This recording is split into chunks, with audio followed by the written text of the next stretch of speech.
Good evening and welcome to tonight's Boise State Esports broadcast. I'm your host, Jacob Gem Mountain Palmer, joined by Michael Fish Fisher, and we have a good one for you tonight. We have got the Mountain West Social Distancing Rocket League Series, a tournament that we are going to cover through each round tonight. And Fish joining me, this is certainly an exciting night. You know, based off what we saw last night, for those of you who didn't tune in Monday night when we had Rocket League, we had some of the closest games the Broncos have ever played in that game. We reached our millionth view on Twitch. Just based on all the excitement last night, there's no telling where this could go tonight. Yeah, there is no telling where this could go. The second edition of this, I know we ran this a week ago, so there are going to be a lot of teams gunning for Colorado State, who was your champion last week. So it's going to be a lot of fun. I remember last week there were also a lot of close games, so it's a lot of fun to have all these Mountain West teams coming in here. Some of the universities providing 2, 3, maybe even 4 teams. I'll have to double-check the bracket, but it's a lot of fun. It's a lot of close matches, and it's some bragging rights up for stakes because, you know, last night there are teams all across the country. These are all Mountain West teams. They're going to see each other a lot. They're going to play each other a lot. So there's a lot more than just winning a tournament on the line. It is bragging rights on the line tonight. A lot of bragging rights and how this tournament is going to play out. We're going to have our round one, then we're going to move into the quarterfinals, semifinals, and then finals. This tournament is also a double bracket, so if a team loses, it's not quite the end of the road for them, as there is a loser's bracket they can hopefully fight back on. So we are going to be covering for each round. We're going to be focusing on one particular game, hopefully tracking a streak of Bronco victory towards the very end in the finals. But Fish, I do have to say, if we need to kind of lay out the blueprint for how the Broncos can pull out victory here. And I think one of them is what we mainly saw last night, and the Broncos really struggled in side control. They weren't able to really get a lot of clears, and when they did get a clear when they were playing against MSOE, the Raiders, the ball was instantly cleared back into them. They just had a lot of real hard time getting control of the ball. Yeah, that's going to be key for Boise State or any team in this tournament. Limiting side control for the opponent, getting those big clears, and then as a follow-up, getting multiple shots on goal when you have possession. We saw with Boise State last night, they get 1 or 2 shots, and then the ball would immediately get cleared down, and they'd be on the defensive end. So getting multiple shots on offense, that contributes to side control. It takes away from your opponent's side control. So I always am a big fan of the best offense is a great defense. So if Boise State can defend well, they'll be able to put some pressure on the attack. But I don't think that's the first game we're going to start off with. We'll catch up with Boise State later. I do believe our first game is University of New Mexico versus one of the Colorado State teams. I believe Colorado State Gold is the team we're seeing right here. Yep, University of New Mexico, the Rams versus the Lobos tonight. It's going to be the first round of this social distancing series. And as we are covering this round, keep in mind that there are 4 other games going on with both Broncos squads, both the Busters and the Broncos competing. So there is so much going on that we can't even begin to show you. But right now, let's get down to CSU versus University of New Mexico. And it appears that we might just be waiting a little bit longer, Fish, as I don't see a lot of driving around going on. No, I don't think so. I think the cars might have taken social distancing a bit too seriously there. So yeah, we're going to restart. Yeah, they heard it was a social distancing series and took it a little bit too far. But we will get to that as soon as we can get to that first match. Again, we will be covering CSU versus University of New Mexico, or we might go to another match if we can't cover this one. But like we said, it's going to be the first match in this tournament, and a lot of fun and excitement to be had. I do hear that we are going to be going into the next match as soon as we are possible. We will find the one that we can cover and then bring it to all of you in Twitch land very soon. Yeah, I'll be curious to see. I think this was a similar matchup in terms of what we saw last week. I do believe we actually started with Colorado State and New Mexico, and actually the team that won our first game was our eventual champion, so it definitely is possible to start all the way in the first round and go all the way to the championship there. As you see, the rules there, random bracket every week, wash your hands, stay at home. Those are the big ones. Everything else is typical Rocket League, and it is a best of 5 as we are used to. But yeah, anything can happen. Just because a team maybe got a first round bye doesn't mean anything, because last week we saw, as I mentioned, this exact same matchup, at least in terms of the universities. I'm not sure if it's the same teams that we saw, and Colorado State ended up coming from losing game 1 to winning the championship. So you could be watching the eventual champion right here. So this is a lot of fun. This is why I love these tournaments where you can follow the action all the way throughout, because it definitely means you can say, wow, I saw that team in the first round, and now look where they are. Yeah, you can sort of charter the victory, and it is going to be very interesting since we are covering basically one match per round to see different universities at different stages of their journey. We are starting in that first stage of the journey, and as with all first stages and first steps, you need to know the rules. So it's going to be 3v3 soccer, regulation time 5 minutes, best of 5, sudden death overtime, a random bracket every week, and probably the most important guidance: wash your hands and stay home, stay safe, because we can still bring you all sorts of great Rocket League action safe at our own homes. And we are just waiting right now for this first match to start. The stands are always packed as they are in that Rocket League stadium. One of the stadiums you can pack the attendance right now and not worry about any adverse effects. And Fish, I don't know about you, what would you most like to see in terms of skill? What's your favorite thing to see done in Rocket League when the teams are performing at their peak?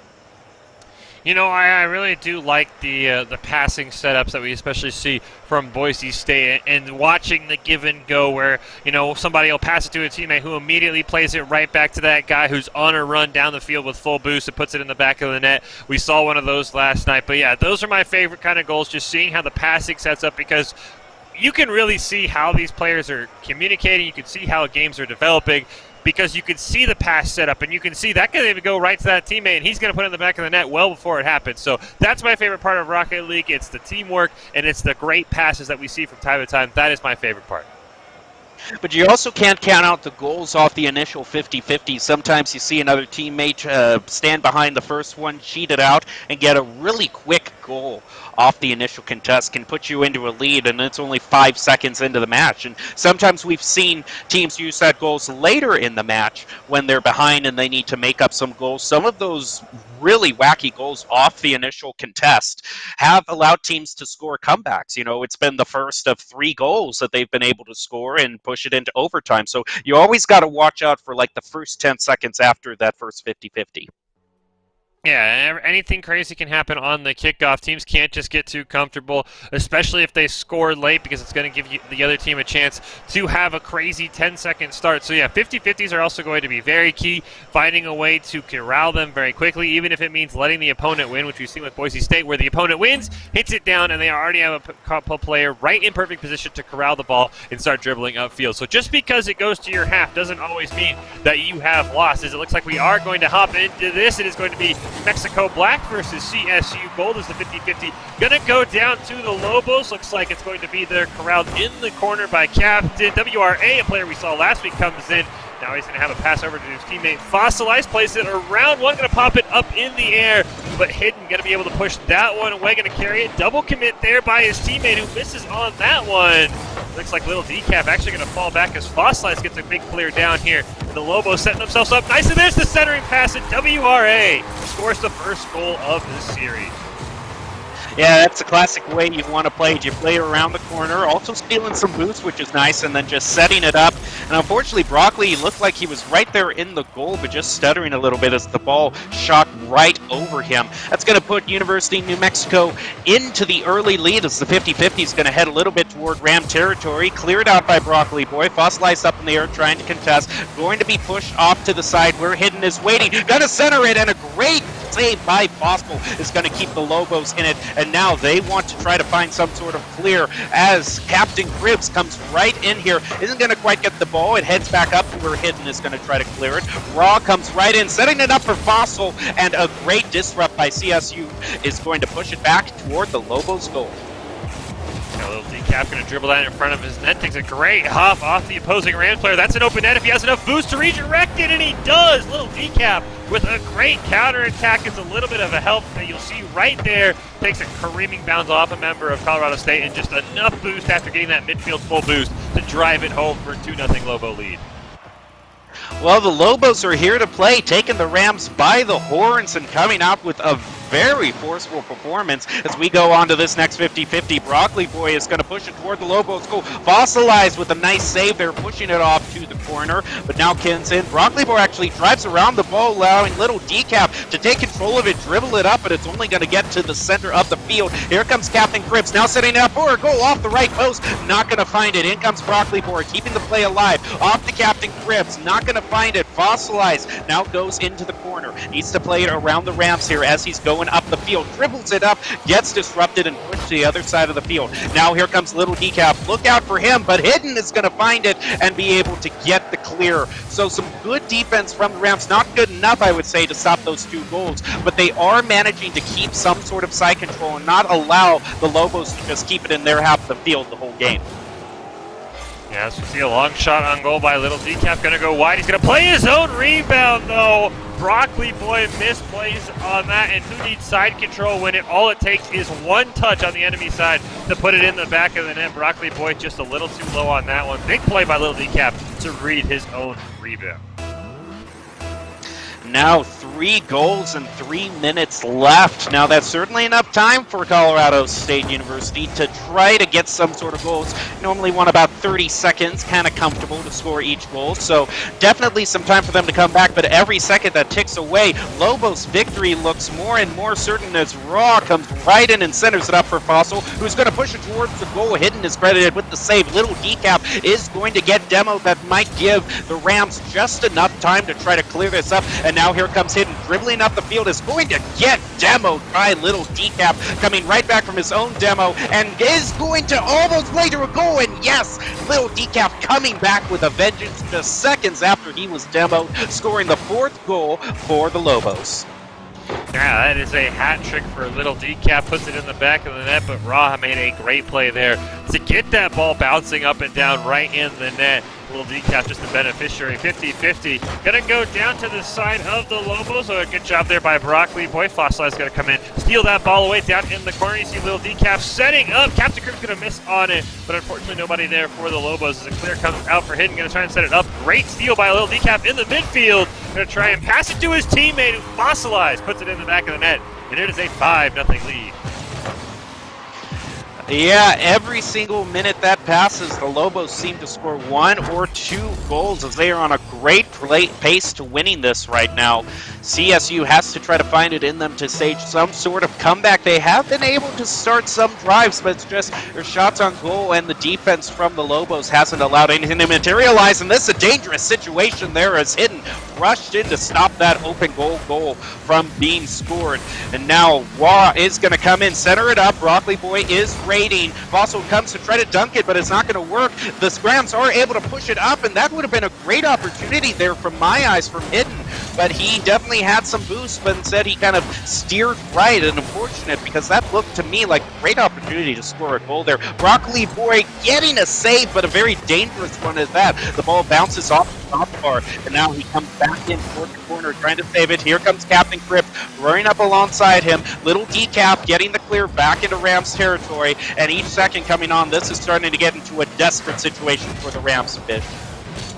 Yeah, the Rams are going to need to find a way to get this ball out of their own end and start scoring goals quickly. Fossilize, though, going to put it up above the net. Broccoli Boy able to corral it, bounces off the wall, doesn't get to it. Little Decaf going to go for a centering play there. Captain Crib doing a great job stealing that one away. Fossilize controlling it near midfield. Broccoli Boy can't quite disrupt it. Going to try and carry it off the wall, but loses his dribble. Hidden able to do just enough. WRA going to have a back pass there to Little Decaf. He's going to try and take it himself. Hidden able to push that one in the way, and the Rams defense starting to mature just a bit. A double commit. WRA runs into his own teammate, and that's going to allow a goal for the Rams. That's a feel-good goal for them, even though that was all the Lobos misplay.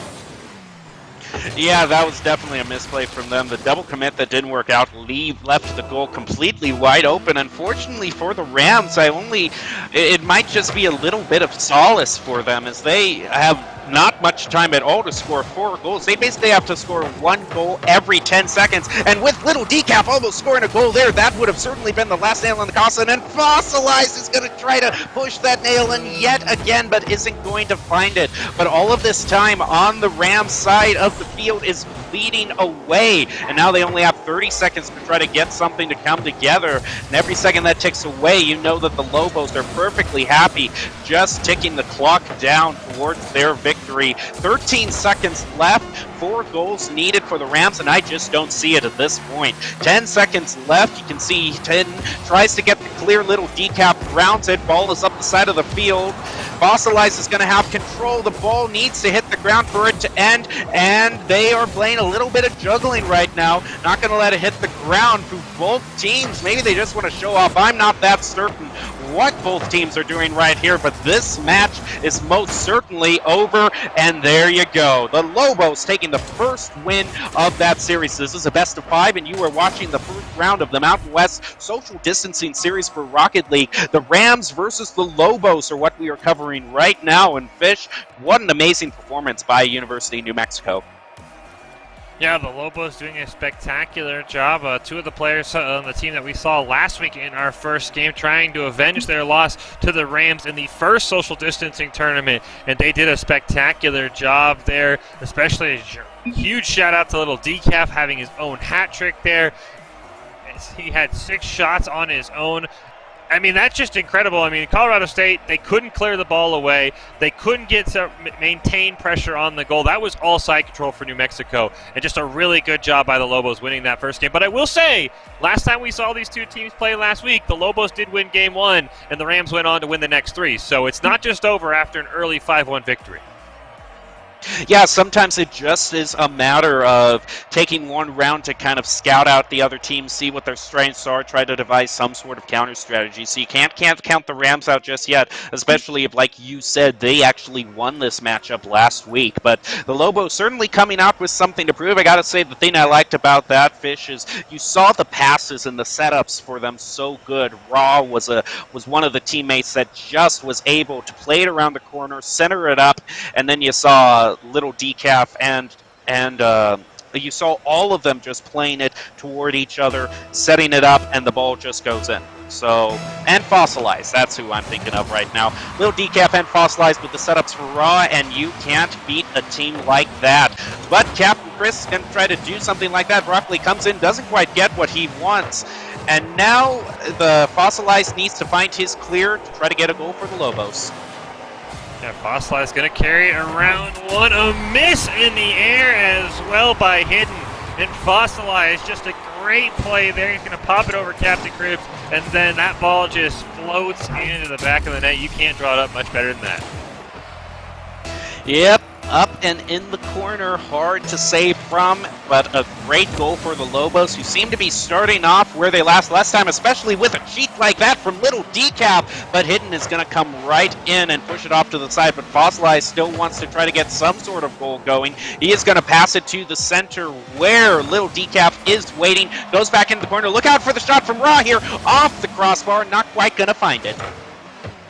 No, but the pressure's still on from UNM. Little Decaf going to try and center. Captain Cribs is there. Gets run into by Broccoli Boy. Bit of a double commit there by the Rams. Broccoli Boy centering in front of his net. Hidden shot just going to go high. The follow from Captain Cribs beats 3 members of the Lobos in the goal. And just like that, the Rams have tied it up. Yeah, that has been one of the weaknesses that we do see from the Lobos, is the fact that they have gotten some double or triple commits, and it's during those times that the Rams have been able to score their goals. So maybe that is what you need to punish them most for, is a little bit of sloppiness on those rotations. But right now, the Rams are tied with the Rams are tied with the Lobos. 1-1, a little under 4 minutes left. Broccoli Boy up the wall here is going to play to the side, but there's no teammate waiting for him here. Instead, there's Fossilized who's going to center it up for Raw, not going to find the goal, coming in with Hidden to find the clear, and all 3 members of the Lobos are kind of cluttered around the ball right now. One of them's going to rotate forward in. Here comes the other one. That rotation was looking a little bit better there, Fish. Yeah, but right now the Rams still need to find a clear. Fossilized going to dribble it over. Hidden tries to play it off the wall. Broccoli doing a great job defending here with no boost. Captain Cribs just able to win that 50 ball up in the air, but Raw is going to keep it alive. Broccoli Boy still looking for any boost, and you can see it's hurting him right now as Fossilized able to get that one. Finally, Hidden tries to get a clear, but Raw comes charging in up in the air. Broccoli Boy gets boost and immediately uses it. Now he's able to get it, but that's an open net, but a great job there by Raw saving the ball right back down in the Rams half. Here we're going to see Raw try and center. Captain Cribs is going to steal that one away, and it looks like the Rams have found their footing here in Game 2. They definitely have been able to find their footing. They have kept it tied almost towards halftime right now. Ball heads over to where Raw is waiting in the corner. Captain goes up and over it, allowing Raw to get a nice big clear to toward the Rams goal. Broccoli Boy comes in to contest, is going to get the better of it. Back down toward the corner here and the center of the field now, but Fossilize is going to stop that clear from going through, trying to turn it into a goal, which he's setting it up for Raw, and Raw, Lil Decap, excuse me, is going to find it. Both Raw and Lil Decap were credited with shots on goal there, turning into a goal for the Lobos. Yeah, great job there by Lil Decap, following it up, making sure that the goalie isn't able to save that one and give the Lobos the lead here. We're going to see the 50-50 ball. Looks like it's going to go down into the corner. Raw, though, going to get a huge clear back. Broccoli Boy able to stop that one. Raw steals it away, centers it up for Lil Decap. Can take a shot on goal. Turned away by Hidden. Broccoli Boy going to play that one off the wall, down to his teammate, but Hidden just a little bit behind that one. Fossilizer going to try and pop it up. Great job there by Raw to clear it down. Captain Cripps, though, is waiting in the corner, centering pass to nobody for the Lobos, but they are going to be able to eventually corral this. No, Captain Cribs over to Hidden, over to Broccoli Boy, but he's going to miss on that one. Fossilize doing a great job stealing it away. The ball now is near the Lobos goal. CSU trying to find an equalizer. 1 minute, 50 seconds left in this match. Shot on goal is going to come through, but Fossilized is going to be able to save and then head the clear as well. Now Captain Chris is going to have to save it himself. You can also see Hidden is there trying to get it clear, but Raw comes right in preventing that and puts it back into the corner and pushing Broccoli Boy back into the goal as well. The Lobos are playing fast and fierce. Here comes this play from CSU trying to get something, but it's going to be cleared by Raw towards what looks to be a somewhat open goal. Now the Rams come back in to do some defense. Yeah, ball still in the mid. Couple players going to whip on that one. Finally, Fossilize going to get it, and Broccoli Boy is there with his back full boost. Going to try and play it right above his goal, but a demo is going to come out on Captain Cribs. WRA going to try and take advantage of that. Shot goes wide to the right, and the respawn comes out. Nothing going to happen. Fossilize shot on goal. Turned away by Hidden as well. Broccoli going to get that full boost. Center it up for Captain Cribs. Puts it down right in midfield where it is intercepted. Broccoli Boy doing a great job picking off that pass, though. Beats Fossilize to the ball in midair. Raw able just to corral it for a moment there. Couple of Lobos. Nobody wants to commit on the ball. Broccoli Boy also going to miss on it. But the Lobos doing a great job. A demo comes out. Lil Decap tries to drive it in the goal, but the Rams hold strong with 30 seconds left. 30 seconds left to find the tying goal for the Rams. They need to get a clear and get it now. That 100 boost is in the corner, waiting for someone to take it. Broccoli Boy is now out of boost too, so that definitely might help him. Ball up and over the goal. CSU needs to clear this. The Lobos are keeping the side control going on. Look, Broccoli Boy didn't pick up the boost there. Instead, of Lobos stole it, and that might just be not what Broccoli Boy quite needs to play defense there. And the the Lobos, excuse me, are going to take game 2. Now they're at match point. Yeah, really good job as you're watching the Mountain West Social Distancing Series, Colorado State versus New Mexico, and the Lobos up 2-0 right now, as we will take a look at the bracket that we do have for this series.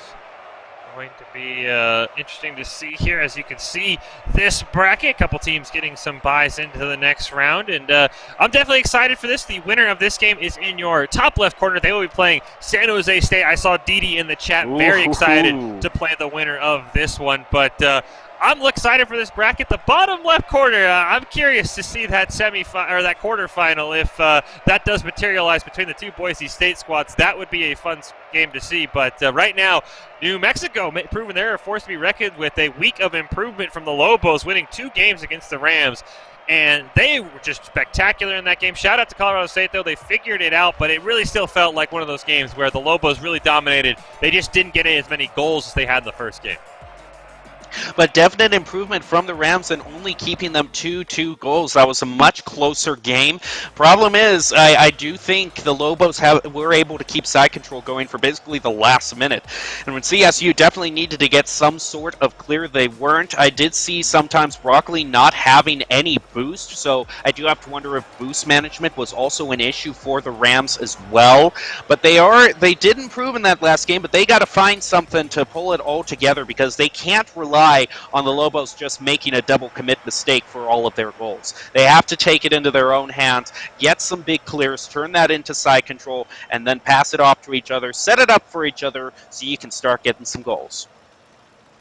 Yeah, it really comes down to the Rams finding ways to get consistent pressure. It really feels like they take a shot on goal, and that shot immediately turned into a long clear for the Lobos, and then more pressure for them. So it's going to come down to the Rams maintaining their own side control. But right now, a huge shot off the kickoff. Raw is going to just miss on that one. He had a wide open net. Boslash tries to finish it up. There's Little Decap. 3 shots and 3 huge saves, 1 to the crossbar. Little Decap going to try and center it there, but Captain Cribs able to clear it out. Raw wants to keep it alive up in front of the net. Here comes Fossilize. The angle isn't great. Broccoli Boy able to say it, but a double commit, though, by Captain Cribs, but hit just allowing it to be cleared out.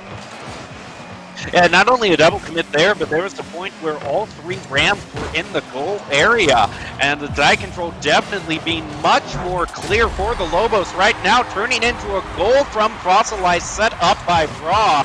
Raw has been there so many times setting it up for his teammates. You can see right there, Hidden missing the ball there. So the Rams just kind of left stuttering in this 3rd round. Maybe the pressure's getting to them, I don't know what, but they definitely need to start improving. Yeah, the 50-50 ball is going to go over to Raw. Broccoli Boy not quite able to get it. Hidden is there. Little Decap can take a shot. High pop off the top of the net. The demo comes out. I don't know if Little Decap wanted that or not, but nobody there for the Lobos. Huge shot on goal. Raw has to save that one. Hidden, though, trying to corral it. Bounces it over his teammate. Captain Cribs has to keep it alive, but Little Decap is going to come driving in, place it over one, going to try and play it off the wall. He has a teammate there in Fossilize. The back rebound not going to go. Hidden, able to get the clear down as Broccoli Boy racing back, trying to get the Rams. A tying goal right now. Plays it off the rebound. Unfortunately, Hidden is going to miss. And we have seen some of those consistency issues from the Rams when they do manage to clear it off and set it up for a goal. There have been just some mistakes from their teammates not getting the goals when they need to. And the Lobos definitely have been allowing themselves to get more shots on goal, get themselves more attempts, like right here, playing it right over, Hidden off the crossbar, gets saved by Broccoli Boy and pushed back up the field, but not for long. Captain Cribs now has to try to find a clear of his own. Fossilized is waiting right there, though, knew exactly where it was going, and is able to push it back toward the Rams side. Yeah, ball in the mid. Raw able to get it down in the corner. Little Decap racing in. Great job there by Hidden to corral that one. Broccoli Boy not able to get it down in his own corner as we tick down with 3 minutes left. The Lobos on match point. Raw going to go for the center. Broccoli Boy is there. Little Decap wants to take a shot on a wide open net, and that's 2-0. Again, Raw with the assist. He has just been the assist person. Well, that was more of the contest there. He was contesting it with one of the Rams. Then the ball bounced right to where another Lobo was waiting, able to capitalize that and drive it, like you said, Fish, into the open net. Broccoli Boy is going to push it toward Lobo's goal. He now centers it up. Big opportunity, but 2 misses there again, and a double commit to boot. And that double commit is very costly in this circumstance, Fish, because since both Rams committed to that, there wasn't the 3rd member there to do another follow-up. That's something we sometimes see for the Broncos, is if the follow-up doesn't miss, you have the follow-up to the follow-up, and a lot of goals are scored off of that. Yeah, and right now the Lobos trying to find what would almost be the nail in the coffin. Great clear down there by Captain Cribs. He's going to center it, but a huge play by Raw, stealing that one away from Hidden. I think they both got it. Just a touch on it, but Raw won that one. Raw over pursues the ball. Little Decap going to play the rebound. Broccoli Boy changes the direction just enough for Fossilize to have to readjust in midair. Doesn't get the shot he wants. Captain Cribs passes it down to hit. Broccoli Boy plays it off the wall. Centering shot, though, easily clear out by Little Decap. Captain Cribs going to hit it right back. Fossilized is there as the ball bounces around up in the mid, and Raw just able to get a touch on it to get it down into the Ram side. 1 minute 45 seconds left in this match.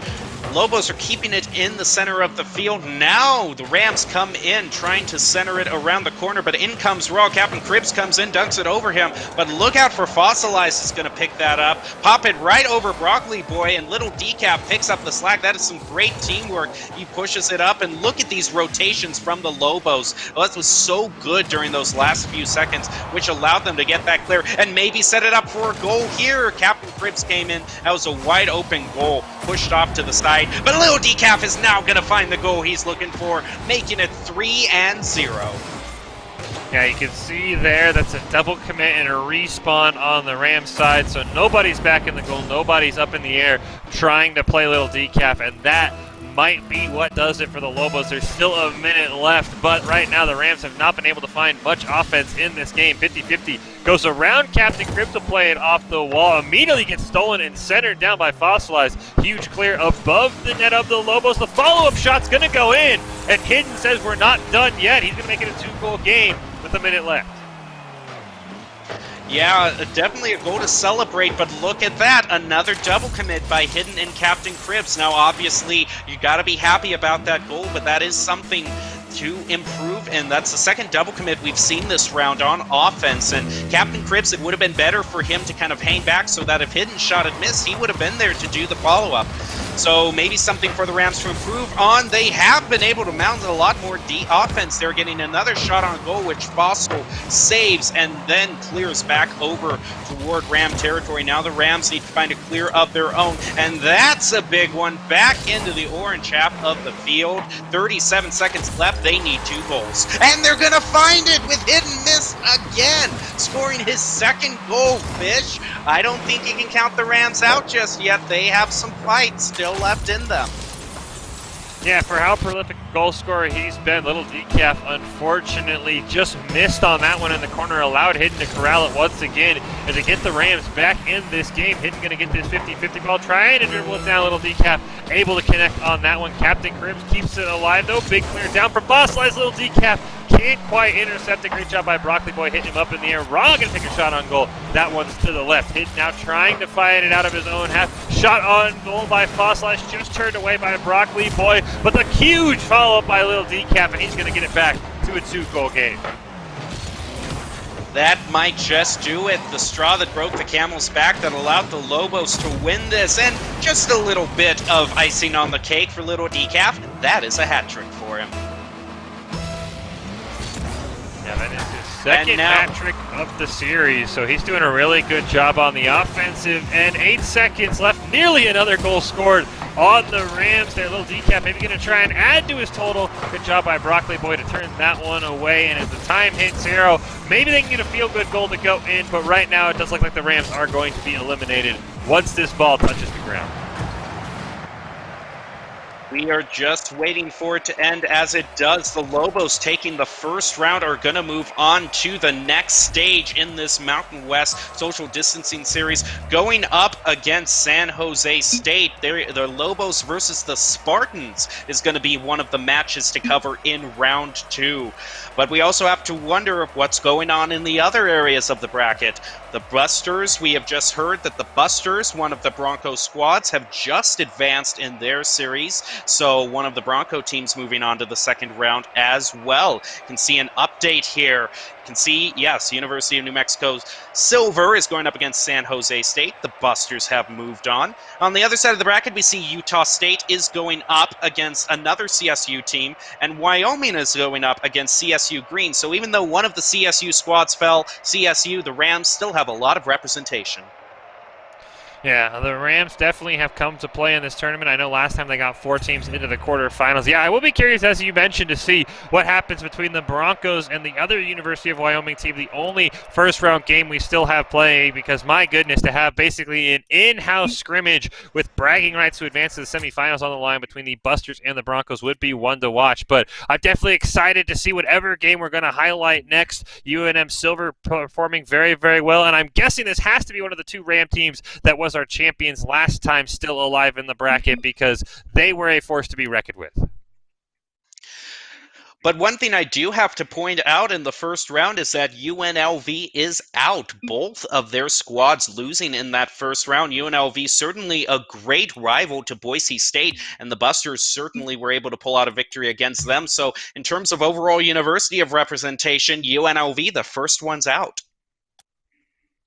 Yeah, UNLV not able to advance this week, but there's always next week when the bracket maybe takes a randomized spin in their direction. So I don't think the Rebels are too worried. That definitely means they will come back with a vengeance next week. But I'm definitely excited. I believe last week's championship game was San Jose State versus Colorado State. I know the Spartans, I'm sure, want revenge, and I'm sure the Colorado State team does as well. So I'll be curious to see if it's the Rams or the Green team representing from last week's squad that might have a back-to-back championship.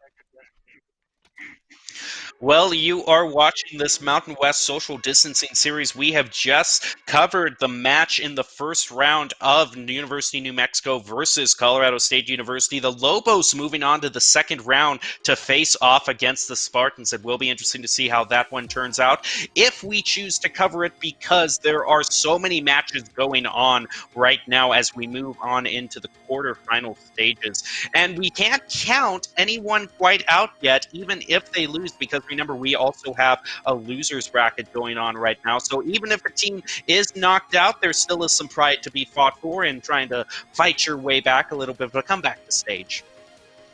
Yeah, it'll be interesting to see how this next round plays out here. Like I said, I'm definitely keeping an eye on San Jose and Colorado State. Like I said, the Rams make it a bit tricky. They do have their Ram team and their Green team. I know only one of those teams made it last time. So I'm definitely curious to see how last week's champions did and last week's runner-up did, because there's nothing more that the Spartans want than revenge in that, and I'm sure the Rams would love to brag about being back-to-back social distancing champions. Well, the Spartans certainly are a very tough team to go up against. Boise State has scrimmed against them in the past in a best-of-7, went all the way to a Game 7, and certainly a lot of information to take in right now. A quick recap, like you saw there, we are in a best 3v3, best of 5, and it best of 5, 3v3 soccer, as we've been saying. All the teams certainly competing. A quick shot of the arena. Everyone is staying home right now, just trying to stay safe. And they are putting on great shows no matter where they are. Yeah, it is very interesting. Yeah, I'll be curious to see. So, I would say, Jim Mountain, who do you think has more at stake in this tournament? The champions from last time in Colorado State to defend their title, or a team like San Jose State, who was a runner-up, who wants to get their first chance at victory here as a social distancing champion? You know, I think Colorado State really has something to prove. When you have 3 whole squads in your brackets, and I think you said last week also in the quarterfinals, there was a CSU team in every single match. I think that really says something in terms of who's the big dog in the arena right now, who has the most resources available to them. So with the Spartans, you know, representing their university wholesale right now, they have a lot to prove as well. They have a lot to prove in terms of kind of overcoming the David versus the Goliath, and CSU is the Goliath, who also has a lot to prove. Yeah, and we had this question last week, so I'll pose it to you. When you're a university like Colorado State able to field multiple teams, this time 3 teams, how would you stack it up? Would you put, you know, maybe one good player on this team, one good player on that team, one good player on the next team, and spread out the talent? Or would you super load a team and put all of your best players on one and almost form like a super team from one of your teams and hope your other teams are just able to win with what you have left? At the end of the day, people are going to remember who won first place first and foremost. Saying you have 4 teams in the quarterfinal is nice, but I would almost personally lead toward the super team strategy. And I think, first of all, you have to acknowledge that all the players on these university teams are amazing players. So, yes, you do have some squads that are considered top, but look at both of our Bronco squads. All very good players, grand champions in their ranks. So, I would say yes, form a quote-unquote super team just to kind of go for the gold, but also understand that any team that's playing for Colorado State right now, or any university for that matter, certainly has a lot of skill on display and are representing their university. And we do have an update right now for you, Fish. Wyoming in the final round 1 that we were waiting for the results, Wyoming pulling out the victory over one of the Broncos squads, meaning that the Busters, which were the squad that won their round against UNLV, are going to be the last representation of Boise State. And Fish, what do you think? Wyoming versus Wyoming matchup, that could happen in the semifinals. Looking at the bracket now. Yeah, the Wyoming versus the Wyoming could happen. We could even have a Colorado State all-out championship as well. So, you know, I'm a little disappointed. I was actually looking forward to that Busters versus Broncos game because I think it would have been spectacular. But, hey, big shout-out to Wyoming to pulling off that win in the end. But, yeah, I'm definitely curious to see how that Wyoming team is going to respond. And as you mentioned, how it might look if it is a Wyoming on Wyoming final. Now, as you do see, some teams were able to get by. So that first Wyoming team taking on CSU Green maybe a bit cold. We have seen sometimes in the first game that teams play, they're a little bit rusty. So I'll be curious to see if we do get updates how CSU Green handles being fresh while Wyoming off the bye, maybe a little bit rusty. You do see actually 3 teams coming off bye. So I'd be curious to see if any of those teams off of byes gets upset because maybe, they didn't have the warm-up like the teams that had to play into the quarterfinals had. Yeah, I remember I was making that David versus Goliath kind of comparison. I would say, actually, I would revoke that from San Jose State because they did have 2 teams in there. Utah State being the only team representing their university and on a bye, too, advancing to the next round. So they certainly have to answer your earlier question, Fish. Utah State is also a team that has a lot to prove because this is their first real match, the only team from their university. Are they going to perform or not? Yeah, I'll be very curious to see how they're going to do. Like I said, Colorado State, I know, was the champion last week, so they definitely did not get a very easy matchup in the quarterfinals there, especially if that is our championship Rams team. So, yeah, I'll be curious to see. Utah State has all the pressure because that is the one thing. All these other schools with multiple teams have multiple ways to get to the finals. Utah State is a one-and-done squad. If that squad is eliminated, they are done for the tournament. So it is going to be very interesting to see how much pressure maybe goes on them if they do drop down to that losers bracket you've been talking about, and if they are able to continue on knowing that all the hope of their university rests on their shoulders. And just as an update for that losers bracket, which we are not covering in our stream, but for those of you who would like to know, can see here the match we will be covering next is San Jose State University versus the Lobos. But the first match in that lower bracket is going to be UNLV, the Black Squad, versus the Boise State Broncos squad. So still a lot going in there, a lot of games going. But we are here currently to cover this next match, which some in Twitch chat were very excited to see, the Lobos versus the Spartans. Yeah, very excited to see that. We're very familiar with the San Jose State team, if it is the one I'm thinking of, with Didi and company on that team, Toaster Doggo as well. They are a very talented team. We've had a lot of 7-game epic series between San Jose State and Boise State. Don't think those 2 teams would meet until the final if that were to be the case, but we are very familiar with them on the stream, so we know we're going to get some great action from them, and we just had the Lobos sweep Colorado State, so this is going to be a really interesting series. I'll be curious to see. Like I said, San Jose State coming off a runner-up finish last week. They definitely know they have something to prove and don't want to be forgotten about in this first quarterfinal round, so they're probably going to come out with a vengeance. We'll just see how that bye might have affected them. Yeah, the bye is the really big question here because this is the first match for San Jose State University. The Lobos kind of getting a little more practice, I guess you should say. They might be in a little bit more of a groove off of that first match. But, like you said, this is a very talented team, driving it up to Game 7s when we've scrimmed against them. The question I have for you, Fish, though, is what necessarily would you see as the biggest counter to how the Lobos have been playing so far? Because side control really has been their strength. Yeah, I would just say really punishing their mistakes. We saw a couple of times they had some double commits, one even allowing a goal in where 2 members just ran into each other and opened up a wide path for the ball to roll in. So punishing the mistakes of the Lobos. They did get a little bit careless at times. They did have some double commits that weren't maybe punished by Colorado State to full effectiveness. So if San Jose State can take advantage of that, I could easily see the Spartans winning in 3 or 4 games unless the Lobos shape up their game. But that's the one thing to me. Can the Lobos clean up those double commits we saw in that first series? Yeah, it was the double commits for the times that the Rams were able to get the goals. It was on the times when the Lobos did double commit. So that might be the biggest punish that you can have for them as we head into the arena yet again. Always a full-packed virtual crowd ready to cheer the universities on. In the mode 3v3 soccer, of course, best of 5 in 5 minutes per each round. Sudden death overtime, random bracket every week. And like we always say, wash your hands, stay safe, and stay home in this social distancing series. So, Fish, do you have any advice for the Lobos? Because we were talking about how the Spartans can overcome them, but what would your biggest advice to the Lobos be? Just be aggressive. See if you can metaphorically punch San Jose State in the mouth in this first game. Get something like a 5-0 scoreline. Something that really alerts them that you're here to play, as it is San Jose State versus New Mexico in the quarterfinals of our social distancing series there. But if you can just really open up with an eye-opening scoreline against Colorado State, the Lobos came out and won 5-1. So doing something like that, really setting the tone, I think would be a fantastic way for the Lobos to maybe start off this series.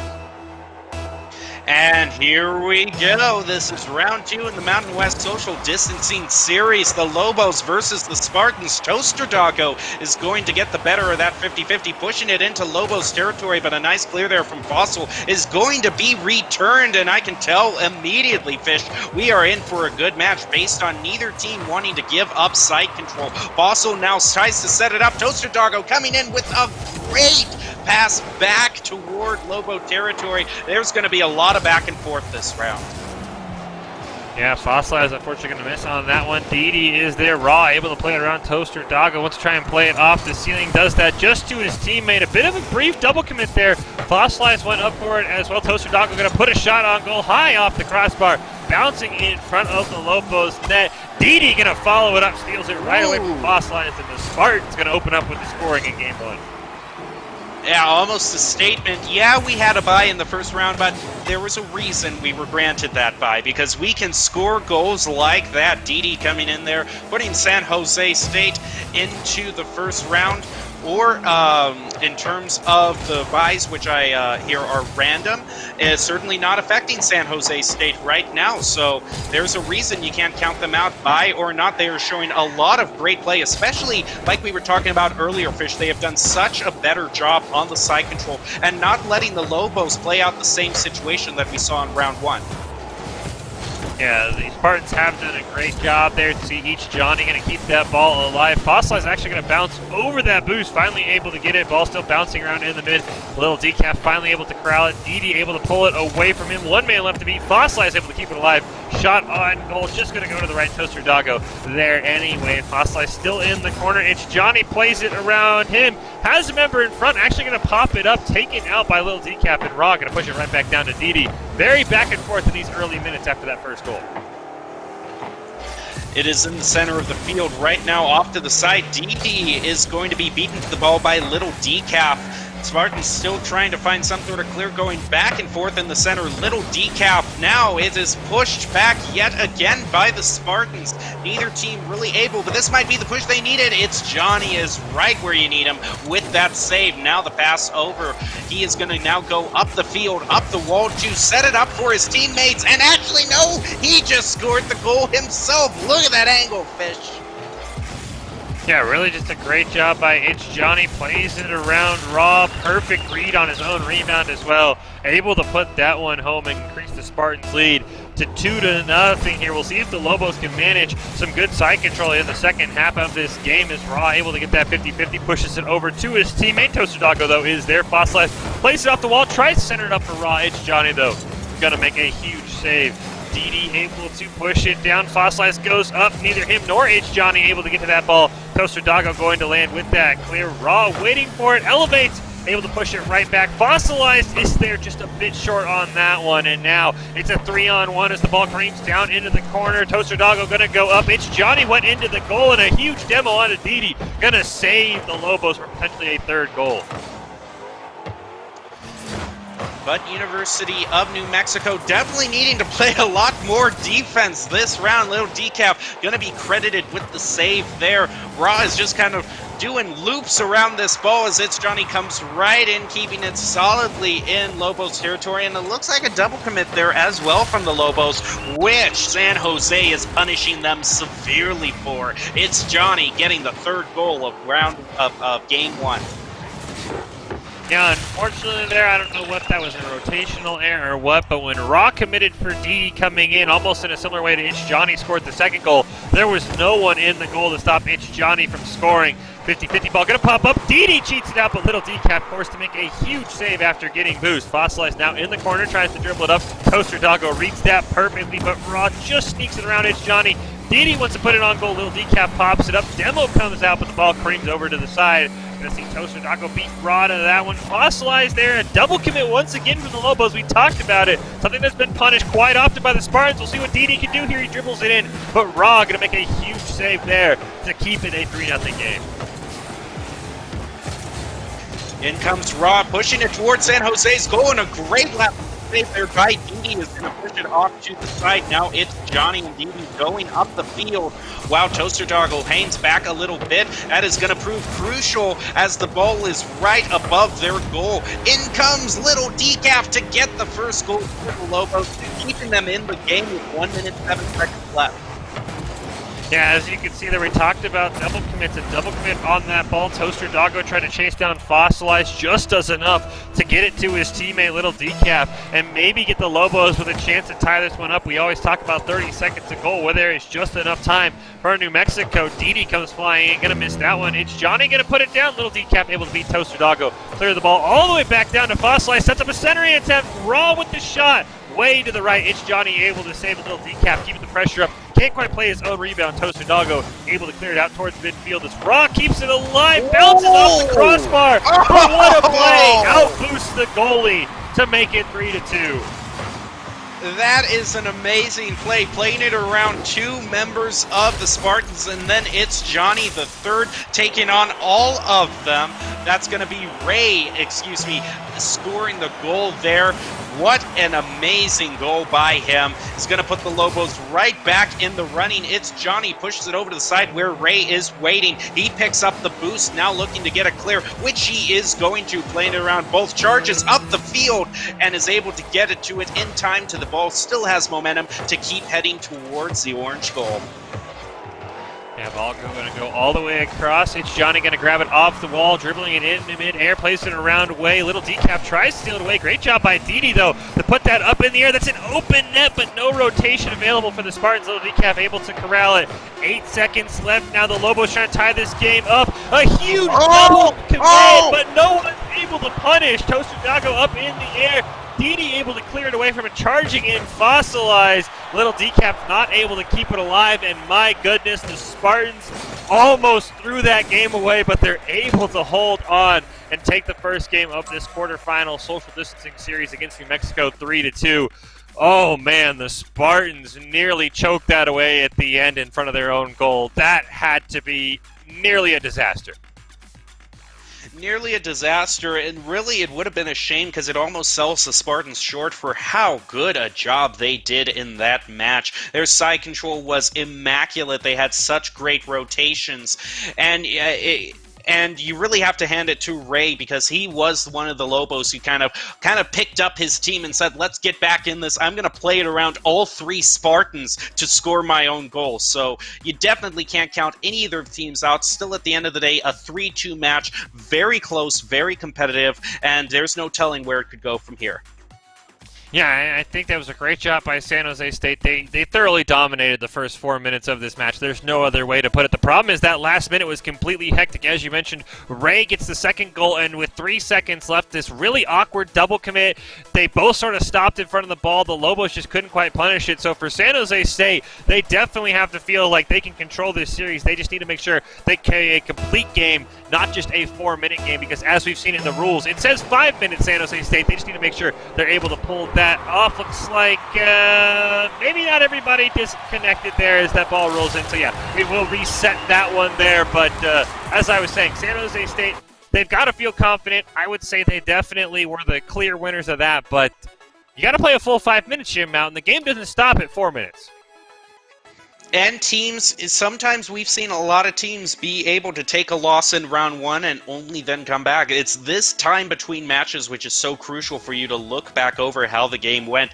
Look at the other team's strengths and weaknesses and devise a counter strategy. We saw the Rams try to do that, and they did indeed improve in the round 2 and 3 against the Lobos. It wasn't quite as much of a shutout. So definitely, I gotta say, you can't count the Lobos out. But also with the Spartans, I mean, my goodness, they were so good in that first round. It's still anyone's match. Yeah, it definitely is anyone's match. I have to say I would favor San Jose State if you wanted a prediction here, Jim Mountain, because I really think this is a very strong team. There's a reason they were runner-up last time.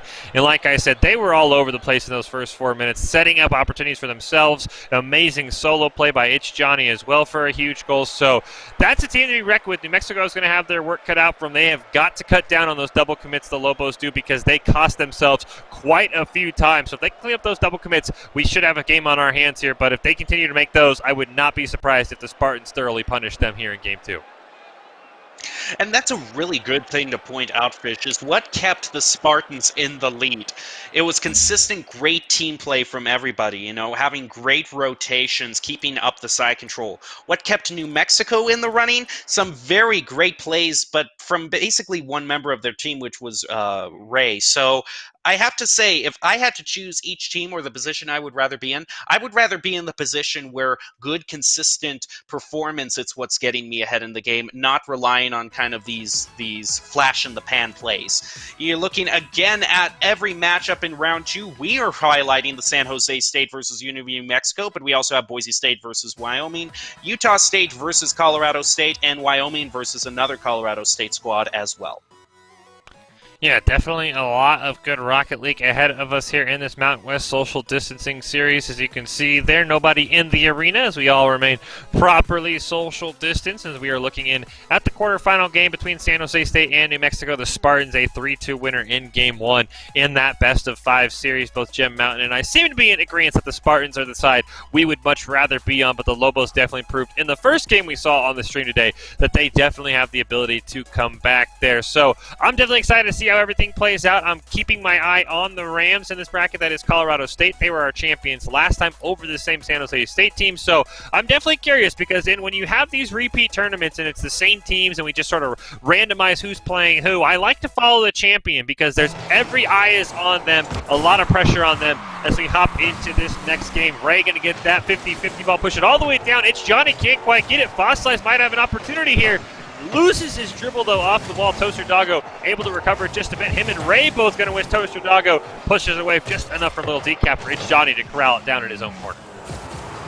Yeah, to my eye, it looked like he just didn't have the boost to keep the dribble going, kind of maybe rushed into the ball thinking he could get it, and indeed he get it, but he couldn't follow through with it. But it's set up right now for Fossilize to get a great shot on goal to Toaster Doggo. And look at this match right now. The Lobos are able to maintain the side control for the first 30 seconds of this match. A great turnaround by them. We might be seeing their comeback coming right through here as Ray pushes it up into the air. Toaster Doggo off into the corner, and now nice clear, big clear by the Lobos is going to set themselves up yet again for maybe another shot on goal. Yeah, Ray going to do a great job stealing that one away. Fossilized there, plays around Didi. Toaster Doggo forced to make another fantastic save. He has been an anchor on this Spartans defense. Going to clear it down there, nobody there, so Fossilized gladly takes that one. Will run out of boost. Ray elevates for the ball, loses out on that 50 to It's Johnny. Little decap just pops it up over him, but Toaster Doggo is there, going to put it up in the air, wants to play it off the ceiling, raises up for the ball, and double commit that ball, taking a bunch of weird hops. Able to be turned away. That double commit very costly by San Jose. And now the Spartans looking to finish this one up. Didi not able to corral it though. And the Lobos should have life as Fossilized just misses out on that one. But my goodness, such a great angle there by Fossilized. That definitely could have gone into the goal if there wasn't any defense from San Jose. But San Jose has been shown they can put up some great defense and a shot on an open goal as Toaster Doggo is going to score that one, putting the Spartans into the lead. Toaster Doggo's going to get credit, but that ball hit right off of the hood of Fossilized. He was trying to intercept that aerial play by Toaster Doggo and unfortunately put himself in the worst position on that one. So that is going to be an own goal for the Lobos, and they're going to find themselves behind here to start off Game 1. As we see there, Didi trying to carry it up in the air, pushes it down into the corner. Ray able to corral that one. Pops it up over Didi, but he does a great job to recover mid-air. Toaster Doggo going to play that one off the wall. Didi intercepts it. Going to praise it right over to Toaster Doggo. Right to It's Johnny, but a huge stop by the crossbar and Fossilized able to save that one. That was a expert level of passing. Unfortunately, the shot just a bit too high. Still, though, it is only 0-1 in this match. It certainly hasn't been a shutout for either team. 3-2 in the first match, 0-1 in this match, almost 0-2, but a great save by Little Decap is going to keep the Lobos alive. Now Toaster Doggo is off in the corner with Little Johnny. Fossilized tries to get the better of that ball, but is dunked over by a member of the Spartans. Now here comes Fossilized and Little Decap trying to find the clear, but a double commit there is soon redirected back into Lobos territory. They had a great start in this match with the side control, but it's now falling away from them. Yep, they still have done a great job. Keep it 1-0. A clear down to Didi. He's not able to get the clear he wants. It's Johnny, though, able to intercept it from Fossilize. Double commit there by the Spartans, but it's Johnny there able to clear it away and then get sent flying into his off corner. Ray now up off the wall, placing around Didi. It's Johnny above the net, misses on it. Little decaf not able to reply on that one. A demo goes out, and that is just an unfortunate misplay by a couple of members. Immediately ball cleared all the way down, an open net opportunity, and it's Johnny's going to make the Lobos pay. He's going to make it 2-0. You know, it's amazing that something that the Lobos excelled in their first round, in their first round against the Rams was their follow-ups and setting it up for other players. But it's all falling away as they go against the Spartans. There were some great setups, but no one there to follow through, and it is a result, I think, as we've been talking about those double commits that they tend to do every now and then. Ball is in the center where Toaster Doggo is. Ray is there contesting as well. Little decap is going to come right in there, keep it from going further into Lobo territory. But now with a play around from the Spartans, it almost went in, but cleared yet again by the Lobos. And a goal shot on here, up in the corner, no follow-up again. That's what we're talking about, Fish. Yeah, Little Decaf, though, able to keep it alive, dribbling it in around up in the air there. Fossilize now going to try and play it up in front of the Spartans. That Didi, though, doing a great job clearing that one away. Little Decaf shot a bit wide. Oh, and that play there by Ray, unfortunately, just adjusted the ball enough for Fossilize not to punish on an open goal. We are going to see Toaster Doggo cleared down. Ray knocks him out of the way, unable to be corralled by Didi there. Little Decaf gets to clear. Didi, though, waiting right at midfield, pops it up. Fossilize retreating. That shot on goal just lands in a teardropper from half field. That's going to go in. That might just be the final nail in the coffin for the Lobos this round. They have to score 3 goals in 32 seconds, a tall task by any measure. As this next 50-50 plays out, heading over back toward the Lobos goal, and that is definitely what they don't want, because every second that ticks down is a second closer to Spartan victory. Though Decap's going to pass that over to the side where Ray is waiting. Decaf going to dribble it down, loses his dribble. Toaster Doggo able to corral that one. Tries to put it up for his teammate. It's Johnny Ray, though, going to make a huge save. Time ticking down, though. I don't think 6 seconds is enough for 3 goals, so we can officially say the Spartans have advanced to match point in this series. And the ball would have gone in, but it touched the ground, so the Spartans will win the second game of this best-of-5 in the social distancing Mountain West Rocket League Series. Spartans and Lobos here in the quarterfinals, and the Spartans now up 2-0 with a resounding 3-0 victory. And as we talked about, Gem Mountain, the Lobos double commits just have been hurting them all series, and they're going to have to fix that in a hurry for a reverse sweep.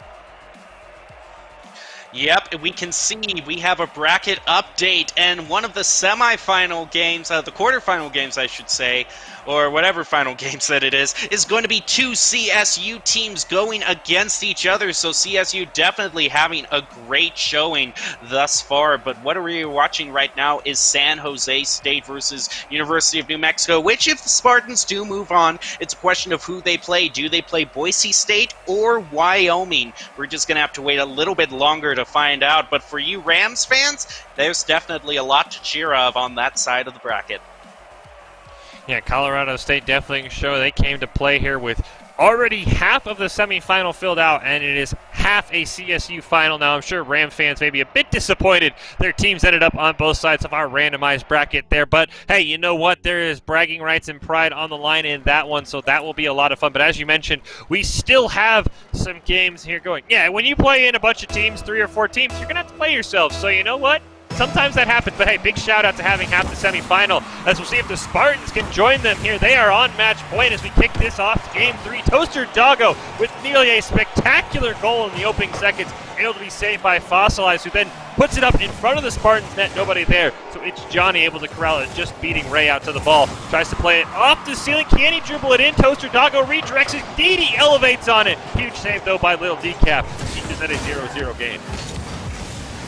And now Ray is playing it off the wall above Toaster Doggo. Lil Decaf comes right in there to push it above the goal, but the rebound off the wall is going to push it all the way to the center of the field where the Spartans pick it up and push it right in front of the Lobos goal.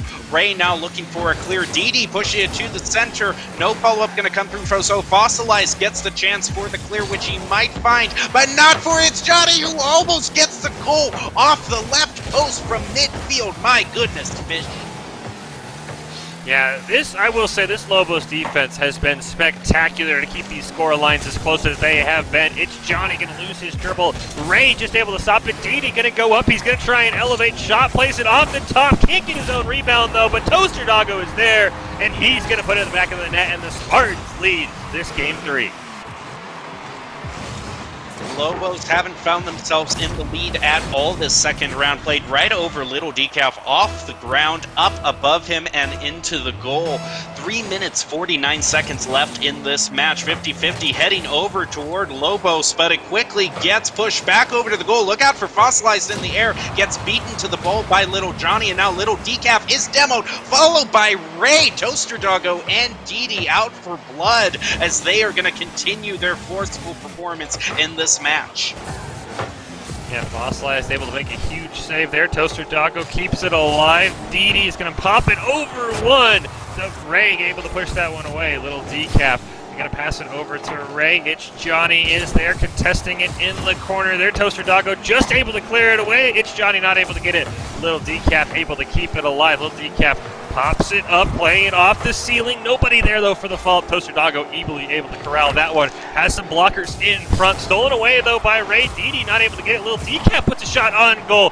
Huge save by It's Johnny to keep us in a 1-0 game. It's Johnny elevates over Ray, and Fossilized's going to have to keep this one alive as the Lobos look for the equalizer. Looking for the equalizer, but it's going to get stopped by Didi in mid-air. It's Johnny pushing it over. Ball gets stopped again. Ray going to keep it alive, centers it up, but Didi is right there. Fossilizer shot just off the goal. Is going to play it again, but great defense from the Spartan is going to keep that from going in. Ray with another shot isn't going to fight it. Fossilize with the other setup. Follow-up, this is amazing from the Lobos, but not enough as the defense from San Jose is just too good. Yeah, the Spartans' defense has been incredible this entire series. Ray gonna get knocked off that ball, lose his throws. Well, Fossilized just tries to interfere with Didi, but Didi's gonna get the clear down. Little Decaf unfortunately passes it to a member of San Jose, but that shot goes well wide. It's Johnny in the corner. Fossilized able to clear it. Toaster Doggo keeps that one alive. Little Decaf now gonna get a huge shot on goal. Didi forced to make a great save up in the air. Toaster Doggo not able to corral that one, bouncing in front of the Spartans net in the final 2 minutes with the Spartans on match point here in the Social District quarterfinals. Ray gonna put that shot up above the net. Didi not in a position, it's back to the ball, and it's a tied game. Yeah, you know, you get the Didi cam, and all of a sudden that camera is used to catch the equalizer from the Lobos. Careful what you ask for. Maybe it was just a little bit of camera shyness. I don't know, but once the spotlight is on, who knows what's going to happen. Okay, we are back into this game right now. 1 minute, 30 seconds left. Game is tied up. The Spartans trying to equalize. Heads off into the corner. Kept alive. Didi waiting back here. Is going to come through, but Fossilized is going to stop that from happening.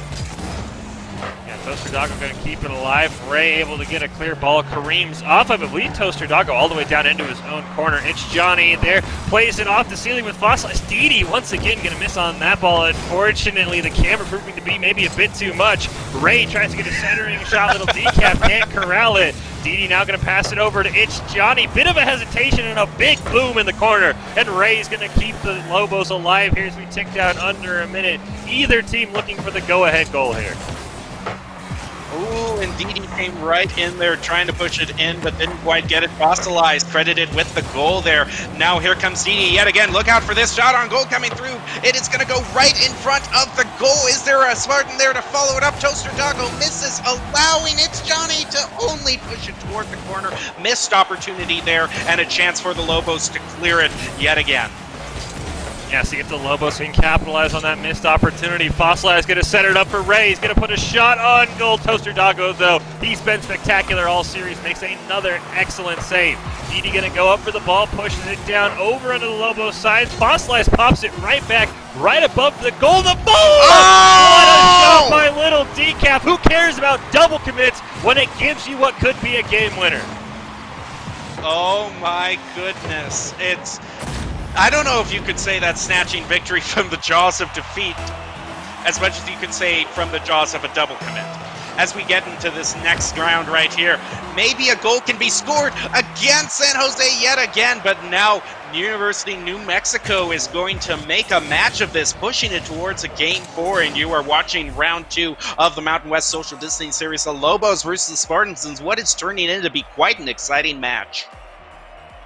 Yeah, this has been a spectacular match. Great job by the Logos to get that back to a 4th game. So maybe some of the chat saying, hey, the chat wanted the DD cam, and maybe the chat's going to regret that.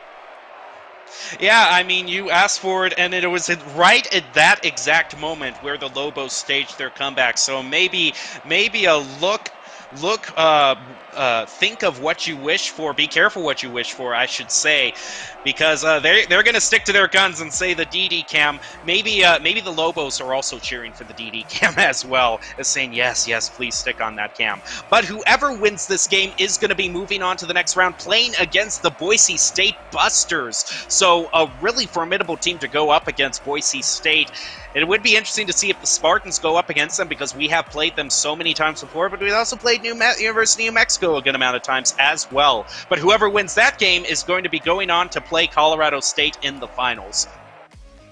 Yeah, that is the one nice thing. We know Colorado State's in the final. We just have to see which one it's going to be. But right now, we're trying to find our last semifinal participant in this social distancing series. New Mexico trying maybe for a reverse sweep against San Jose. They forced it to a Game 4, and we'll have to see how this one goes for the Lobos. I really think, once again, the Spartans have dominated early. They just have maybe let that lead slip away at the very, very end. Once again, a near shot on goal and score off the kickoff. Didi's shot turned away by Lil Decaf. Toaster Doggo, double commit there as it's Johnny steals it away. Nobody for the follow-up there. Fossilized going to clear it down. Didi wants to play it off his own rebound. Ball bouncing in front of the net, but Ray able to push it away. But side control right now, all on the Spartan side.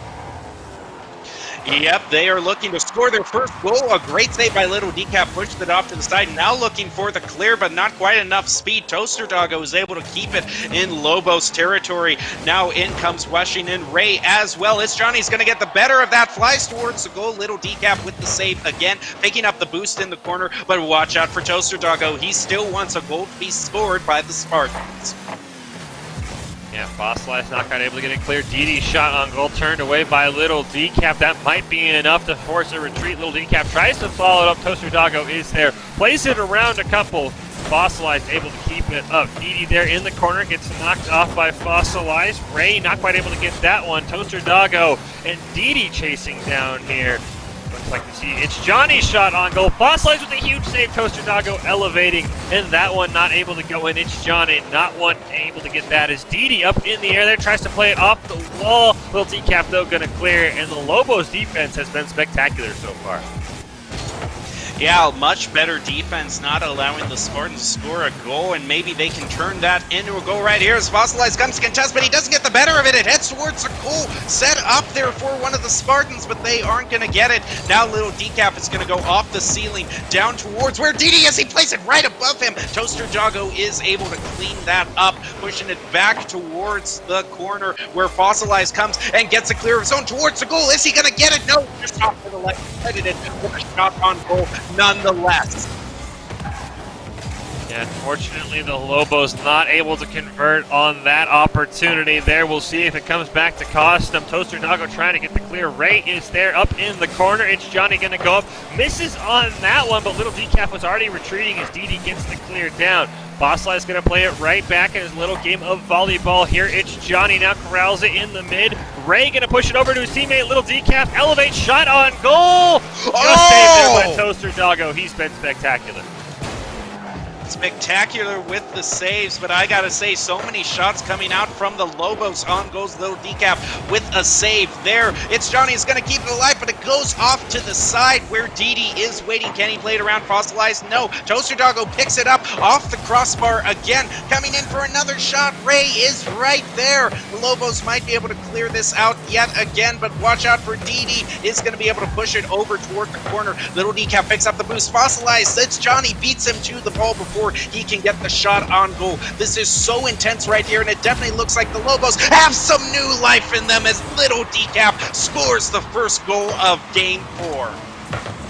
Yeah, Toaster Doggo with not a great clear. Him and Didi double committing on that one. Ball bounces off Toaster Doggo, but great job by Little Decaf to put that in and maybe give the Lobos a chance at a Game 5 here. 50-50 ball. It's Johnny going to win that one. Ray racing over for Toaster Doggo, not quite able to get it. Ray grabs it. Didi, though, going to clear it down. Right over Fossilized. Little Decaf forced to make a huge save right after his huge goal. It's Johnny going to keep it alive. Ball goes in front of the Lobos net. Nobody there for the Spartans. Toaster Doggo wants to keep it alive. Tries to play it off the wall, but he hits it right back to Ray, who is waiting. Passes it over to Fossilized, who is able to get it clear, and the ball slowly rolls down to the Spartan side. A little under 90 seconds left in this match. Spartans need to find the equalizer. If the Lobos defense can hold up to the challenge, they can pull out a victory and draw this to a tiebreaker game. Now Fossilized is going to maybe get another shot on goal here. It's Johnny, pushes it off to the side. Fossilized steals the boost. It's Johnny up on the wall, pushing it towards the goal, but in comes Little Decaf with the save. Didi keeping it alive though, up, and he's going to try to play it himself, but Fossilized beat him to it yet again. My goodness, Fossilized has been so good on the saves, and coming in at the last moment yet again. Look at him, he has played such great defense for the Lobos, but not enough. Didi finally proving his worth, why the camera should be on him as he scores the equalizer for the Spartans. Yeah, that was a great job there by Didi. I felt the rotations just a bit late for the Lobos there, and they were really just relying on huge save after huge save. So now the game's tied up. The Lobos trying to maybe win this and force a Game 5. The Spartans trying to finish off the series. Fossilized able to corral it. A demo comes out onto Didi. Unfortunately, he is going to be able to spawn before anything can happen. It's Johnny going to hit it down. Fossilized over pursues on that ball. Toaster Doggo racing down to put some pressure on him. Ball gets popped over one, but Didi keeps it alive. Little Decaf, though, going to push it down all the way to the Spartans side. Bounces just above the net. Another demo comes out from the Lobos this time as we take down under 20 seconds. 15 seconds left. Either team could secure victory right here as the ball is fought for fiercely in the center. It's Johnny now off the wall. Didi is right there to keep it up in the air, playing it towards the Lobos goal. Can they score one last minute here? Toaster Doggo with the shot just off to the right and is not going to find it. Now the Lobos maybe want to try to keep it in the air to get a last minute goal of their own, but they aren't going to get it, and we are into overtime. Golden goal situation, first in wins. Yeah, 50-50 going to be won by It's Johnny there. Ray can't quite corral that one. Didi able to steal it away. Little Decaf has to be the last line of defense. Finally able to clear it down. Toaster Doggo goes racing back. It's Johnny, centers it over to him. Maybe for a give and go. Nice shot, but Ray going to be able to easily save that one. Didi now corrals it, going to try and play it off the roof. Just enough boost, and a great pass to Toaster Doggo, but a huge save by Fossilized. Lobos need a clear right now. Little Decaf intercepted what could have been a wide open shot on goal. Pops it up over one. But a huge save by Toaster Doggo, able to keep that one alive. Fossilized now going to try and push it down and give the Lobos some breathing room, but it's put right back by Didi. Ray has to corral it off the wall there, and finally the Lobos can breathe a bit. Breathe, but not for too long as Didi comes right in, playing it towards the goal yet again. Toaster Doggo just off the crossbar. That was so close. That would have been a Spartans victory. The Lobos are just hanging on by a thread right now as Ray dribbles it up the field. Didi going to get the save, pushing it off to the side. This is such an insane right now as Little Decaf is up in the corner. It's Johnny now is going to dribble it up to Didi towards the goal, just off to the right, and Ray gets the save. Fish, this is so intense. Neither team able to get a goal as we are more than a minute into the overtime now. Yeah, well, DD might have just had it, but a huge save by Fossilized there on Itch. Johnny charging in. Toaster Dog is going to keep it alive. Little Decaf there, can't quite play it. DD going to miss on that one. Can Little Decaf get to it? But no, Toaster Doggo is there. Ray going to push it down. It's a 2-on-1, but Itch Johnny's going to corral. It's a wide open net if he has one man to beat, and he's going to beat him. Spartan's going to advance on a fantastic goal by Itch Johnny. The Spartans taking the victory over the Lobos in overtime for Game 4, moving on to the semifinals, where they will go up against Boise State. And there will be going up against Colorado State University. As we now see the updated bracket, the next match is going to be the Spartans versus the Broncos in one side of the bracket, and then the Rams versus the Rams on the other side of the bracket. Yeah, spoiler alert, it's going to be Colorado State in the final. That is guaranteed. We just don't know if it's going to be the Rams or the Green team. So somebody for Colorado State is going to have a chance to defend the Rams title from last week's Mountain West Social Distancing Series. We just don't know if it's going to be the same team or different. The team they beat last week was this San Jose State team, who survives against the very chippy New Mexico team, and able to put that in. Now, they are going to play Boise State, but before we get to that, always a quick reminder, if you throw us out a follow here, make sure you stay tuned. Maybe you want to tune in for next week's Mountain West Social Distancing Tournament. Maybe your school didn't get as far as you want, so make sure you drop a follow, get notified when we go live, all that good stuff, because that's a good way to follow this Mountain West Social Distancing Series we're having every Tuesday for at least the foreseeable future, maybe till school ends, I would guess. Yep, and we have got a top 5 to enjoy right here. Top 5. Those top 5s are always brought to you by the Idaho Army National Guard, who invites you to take your critical thinking skills into real time with positions offering $20,000 bonuses and your degree of choice paid for. The Idaho Army National Guard is one of the best teams to join. Reach out to them at iGuard Gaming on Twitch. And once again, they are going to be bringing you these top 5 plays of the game coming up right now.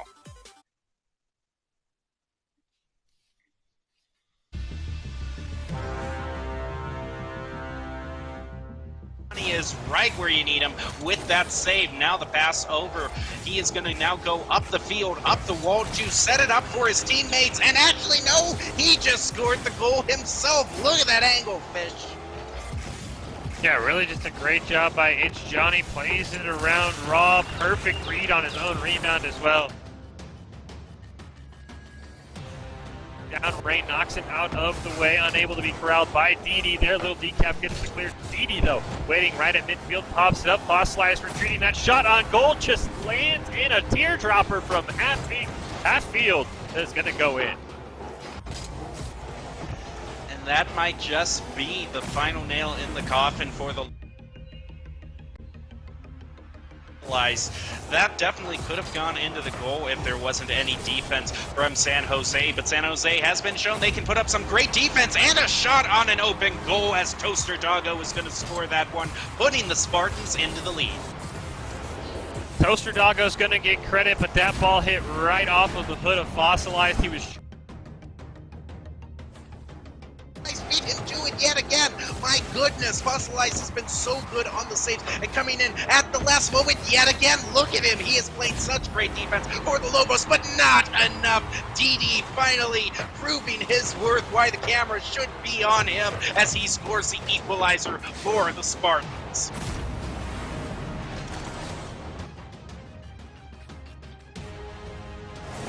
Yeah, well, DD might have just had it, but a huge save by Fossilized there on Itch. Johnny charging in. Toaster Dog is going to keep it alive. Little Decaf there, can't quite play it. DD going to miss on that one. Can Little Decaf get to it? But no, Toaster Doggo is there. Ray going to push it down. It's a 2-on-1 bitch. Johnny's going to corral. It's a wide open net if he has one man to beat, and he's going to beat him. Well, welcome back. It is certainly a very exciting night thus far as we are covering the Mountain West Social Distancing Series for Rocket League. We are currently halfway into this tournament right now as we are moving on to the semifinals. And in the bracket, the semifinals is going to be 2 Colorado State teams going up against each other. So, no spoiler there, Colorado State will be represented in the finals. But what everyone is wondering right now is who will come out on top in this next match, San Jose State or Boise State. Fish, we have talked so much about the other squads, but what do we have to say about our own Boise State Buster squad?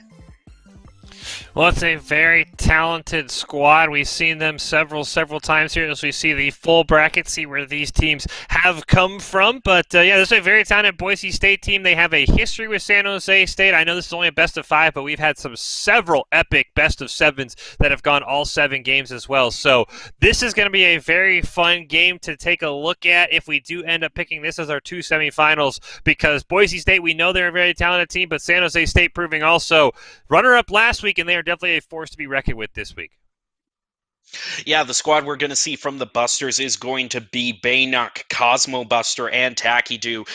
3 amazing players who can be so great in their mid-air passing toward each other, almost acrobatic in a sense. So if they can get that going, then there's no stopping them. But we do see that other teams can use that against them. If they can disrupt and, start dunking on those passes, they are able to beat that squad.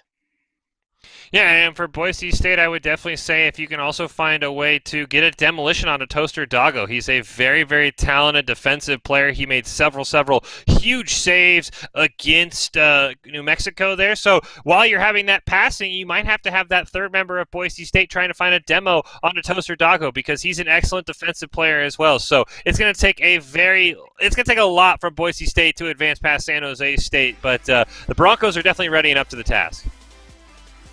Yep, it is going to see. They have done it before. They have beaten this team before, so we will see. This is the first time now that us on the broadcast side are going to be seeing the Broncos represented, so they have won their first 2 matches. They are on a hot streak, and we will see just how good they are as this next match starts. But we also have seen how good San Jose State University is. What would you say to a question for you, Fitch? What do you think for each team, what is their biggest strength?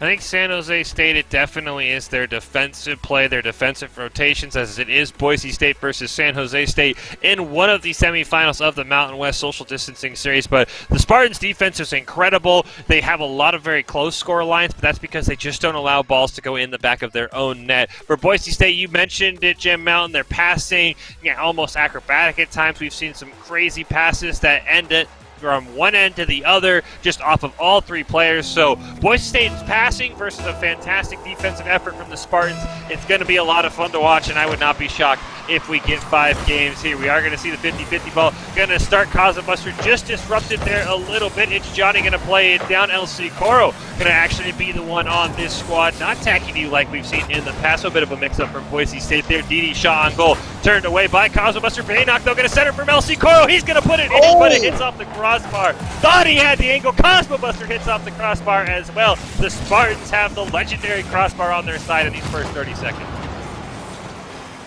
But that is another strength of this Boise State squad that we have seen, is their ability. Their rotations can be so good. You just saw 3 back-to-back shots on goal there because each team member was waiting back for that rotation. So that's another way in which the Broncos can excel. And they are doing pretty well right now in the side control, not allowing the ball to touch their territory for any prolonged length of time. Maybe they can turn that into a victory. Yeah, right now the Broncos doing a great job maintaining side control. It's Johnny able to steal it away from LC Coro there. This looked like Cosmo Buster able to corral it going across the field there. Baynok able to clear it down. It's Johnny, the last line of defense, able to put a huge clear down onto the Broncos goal. Should be corralled there, maybe by LC Coro. No, Cosmo Buster going to get it. Didi, though, elevates it, passes it down to It's Johnny, who's waiting. Just misses on that one. Hits off the crossbar. LC Coro able to play it around Toaster Doggo, and Boise State now setting up for a huge offensive play. As Baynok picks it up, tries to center it. Toaster Doggo tries to clear it, but Cosmo Buster came right in there to get the shot on goal, but no goal thus far. But look out for him coming through again. Toaster Doggo is going to play it above him. LC Coro is right there to play for the clear. Ball is high up in the corner. DD does get demoed by the Broncos. Might be allowing them to get a clear here. Toaster Doggo is going to try to center it. He finds it. DD comes in for the shot, but the Broncos beat him to it, and the ball heads back to Spartan territory. Spartans immediately clear it down. Unfortunately, Toaster Doggo not able to set up. DD now going to get a centering pass there. It's Johnny just a bit behind that one as Cosmo Buster hits it out. It's Johnny going to keep it alive now down in the corner. Wants to set up something for DD, who is retreating though. So Toaster Doggo going to have to fall back as well. Baynock now in the corner, going to play it off the wall there. Looks like he'll let Toaster Doggo grab that out of boost. He's just going to have to fall back. Toaster Doggo now going to chop it down at the ground, right into the corner where Baynock is waiting. It's Johnny doing a great job stealing that one away with the demo, but TD shot goes wide. Crossbar has been the MVP so far of this match. Yep, the crossbar certainly has been there, but certainly not to sell short the defensive members of each team, because it has been back and forth. Baynock playing for the ball, which is going to head above the goal where LC Kuro picks it up. Off into the corner, contest with It's Johnny. Now Cosmo Buster up the side here, around the corner. This could turn into a goal. Look out for LC Kuro. Shot on goal, Toaster Doggo with the save. It's now going to try to get the clear place around Baynock, and the Broncos are left to trade defense one more time. Johnny shot gonna go wide. DD and LC Kuro going for the ball. Baynock able to get an aerial clear. Passes it over to LC Kuro, who pops it up. It's Johnny now waiting in the corner. Baynock not able to steal from him off the wall, but does disrupt his dribble. Cosmo Buster gonna play it off to himself on the rebound. Huge demo onto it, charging It's Johnny. The Toaster Doggo shot is turned away. LC Kuro gonna steal it from DD. Ball bouncing towards the Spartans. That good job by It's Johnny. Clearing that one away. Baynock should be able to corral that. Plays it around one all the way to the corner, but he's gonna fall back, needing some of that boost. And that was a great play by Baynock, who slammed on the brakes and backflipped to make sure he was in the correct position so it could follow up into this goal from Baynock, showing why the Broncos have gotten this far, the first goal for them. Yeah, just a great job by Baynock there, putting it where nobody can get it. Starting this off with a goal for the Broncos from Boise State. Alrighty, 1 minute, 15 seconds left. The Broncos finding themselves with a narrow lead. 50-50 is going to be saved by Baynock, who might be trying to play for another goal. LC Kuro might be there to follow it up. DD is able to play around him and now push it up towards the goal where Cosmo Buster is waiting. Slaps it off to the side. Now Baynock up towards Cosmo Buster with the pass off to the side, off to the corner yet again. Here comes Cosmo Buster up towards the center. Toaster Doggo hits it back. Cosmo Buster yet again back towards a goal. Assist from LC Kuro, not going to find it. Yeah, huge save by It's Johnny there, but Boise State's going to keep the pressure up. Baynock plays it off the wall. DD gets a clear right to LC Kuro. Toaster Doggo, great job stopping the ball in its tracks, but Cosmo Buster going to keep the play alive. Rummaging around the corner. Double commit by the Spartans going to be turned away, though. Baynock now going to put a shot on goal. Toaster Doggo easily able to get that one. DD bumping Baynock out of the way. 30 seconds left. Boise State trying to hold on to a 1-0 lead. Ball in front of the net, but Toaster Doggo once again, he has been so huge for the Spartans defensively, and that should allow them 15 seconds for maybe the equalizer here as Toaster Doggo corrals it in the mid. But Cosmo Buster each clear is huge with this little time remaining. LC Kuro is contesting in the corner now. Here comes Baynock. Can he stop it? Yes, and that is going to be crucial. The ball just needs to be grounded like it is there, and the Broncos take the first game against the Spartans. You are watching the Social Distancing Series semifinals, the Broncos versus the Spartans, and the Broncos certainly have a lot to be proud of as they win that first game. Yeah, a very, very close game, though, however. Toaster Doggo just doing a spectacular job of playing defense. San Jose State, they are lucky that wasn't a 2 or 3-0 loss, but their defense, like we talked about in the open, is spectacular. They just need to find a way to be able to tie this game up and create some offense, because right now, there's only so much defense you can play, Jim Mountain, before a ball's going to go in the back of the net. Yep, really, not only the side control was a great thing that the Broncos had, but I gotta say, I loved some of the demos they pulled off as well at very crucial moments, too. When the Spartans were trying to set up a goal, they demoed one of them that really prevented their offensive push, allowed them to get that big clear, and keep the lead. Yeah, so we'll have to see. I mean, once again, like I said, Boise State, they need to target those demos onto Toaster Doggo when they're trying to take a shot on goal, because he was all over the place making huge save after huge save. So I'll be curious to see how Boise State's able to handle it. It is the Social Distancing Mountain West Series. They're a very nice logo there. I do like that from the Mountain West. Really puts together everything, has the official series title and the social distancing as well as we hop into game 2. Not able to be corralled on the 50-50. Baynock has one man to beat, passes it over to Cosmo Buster, just didn't have enough boost. Thought the Broncos might score early here, but it looks like they're going to have to retreat. Having to retreat, need to prevent a goal coming from the Spartans, which it could at any moment. But look at Baynock there with a great save and clear. And look at Didi getting demoed. That might be a Bronco opportunity. But Toaster Doggo comes rushing in with the save to prevent disaster from happening for the Spartans. Now here comes Baynock, midfield, going to keep the side control going. Up off the ceiling towards the goal. Didi with the save. Up into the left of the goal. Nothing to speak of so far for the Broncos, but I do love the control they are showing over this ball. Cosmobuster down in the corner, couple men to beat. It's Johnny easy able to steal that one away. Double commit though by the Spartans. You don't like to see that, and then a follow-up double commit as well, but Didi able to keep it alive. He doesn't have any boost, but he is going to put some pressure on LC Coro, and that is until he gets demoed. It's Johnny though going to tie them up. Baynock comes racing in. Ball just sort of has died right now in this Broncos side. Toaster Doggo finally able to get it. LC Coro pops it up over him. Didi gets that full midfield boost as Cosmobuster comes in. Double commit by the Broncos there. LC Coro going to have to fall back. We'll see if the Spartans can punish. It's Johnny's shot, just goes a bit high. And Toaster Doggo comes racing in, going to miss on that one as well. LC Coro going to clear it down into the corner. Another demo onto Didi. Baynock going to set it up for Cosmobuster. But Toaster Doggo, you've got to get the demo onto him. He has been spectacular in the defensive side. Well, it is interesting that Didi has been receiving so many demos from Boise State, I guess, with all the attention on him already. Broncos said, well, we're going to put a lot of attention on you, and it's Johnny as well. The demos have been coming out left and right for the Broncos, but right now they are having to play defense. LC Coro comes in, able to clear to where Toaster Doggo is. Now here comes Baynock, beats It's Johnny to the ball around the corner. Look for the setup to come through here. Didi with the save is going to push it back to the side. Now trying to get the clear, he puts it up in the air around LC Coro towards the corner. Baynock is there as well, but can he get the clear? Cosmobuster comes in and now is going to try to get the clear for the Broncos. Still yet to find it, but there it goes from LC Coro. Got Didi going to stop LC Coro's dribble. Baynock, though, going to try and play it down into the corner. Toaster Doggo going to intercept that one. Didi has to jump out of the way. Toaster Doggo is out of boost. Cosmobuster able to corral it there. It's Johnny pushes him up. LC Coro, though, comes charging in into the second half of this game. LC Coro trying to set it up. Huge save there by Toaster Doggo. Once again, a menace in the Broncos' offensive plans. Baynock can't play the rebound. Cosmobuster puts it up above the net. LC Coro and it's Johnny both going to miss on that one. Didi tries to clear it down. Great job by Cosmobuster. Toaster Doggo first to corral it. Baynock, though, committed into the corner. Actually, the LC Coro did, missing in a wide open opportunity. Now it's Johnny going to get the clear. Cosmobuster going to keep it alive for the Broncos. Baynock going to elevate there. Toaster Doggo able to corral that one. Didi gets it, pops it over a couple. Going to put some pressure on Boise State.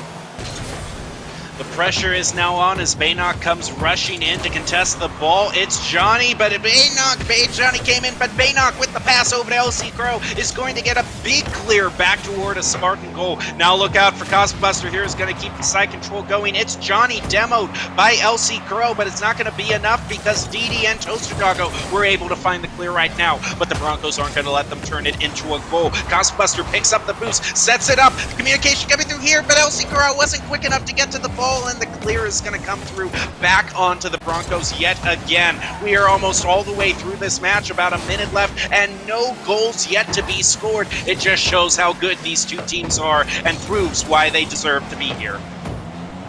Yeah, as we see right now, the Spartans having a lot of successful offensive pressure. They need to find a shot on goal. Toaster Doggo going to go to the right. LC Coro is there. Toaster Doggo elevates to try and steal it away. LC Coro drives under the ball. Cosmobuster tries to pop it up. LC Coro can't quite play it off the wall. Didi's shot going to be disrupted there. Cosmobuster finally getting it clear for Boise State. And the Broncos can breathe easy, but a huge clear down by Toaster Doggo, even without any boost. Immediately puts the pressure back on. LC Coro pops it away from his own net. Another demo for Boise State. They have been aggressive this entire game. Good job by Didi there. Stealing that full boost, pops it up for his teammate. Toaster Doggo shot just wide. Cosmobuster now dribbling it down. Going to pop it over Didi, but a huge save by him. And a demo onto LC Coro. Baynock trying to keep it alive. A clear though comes out from Toaster Doggo. Shot on a net, and LC Coro is there. A very back and forth final seconds are approaching us.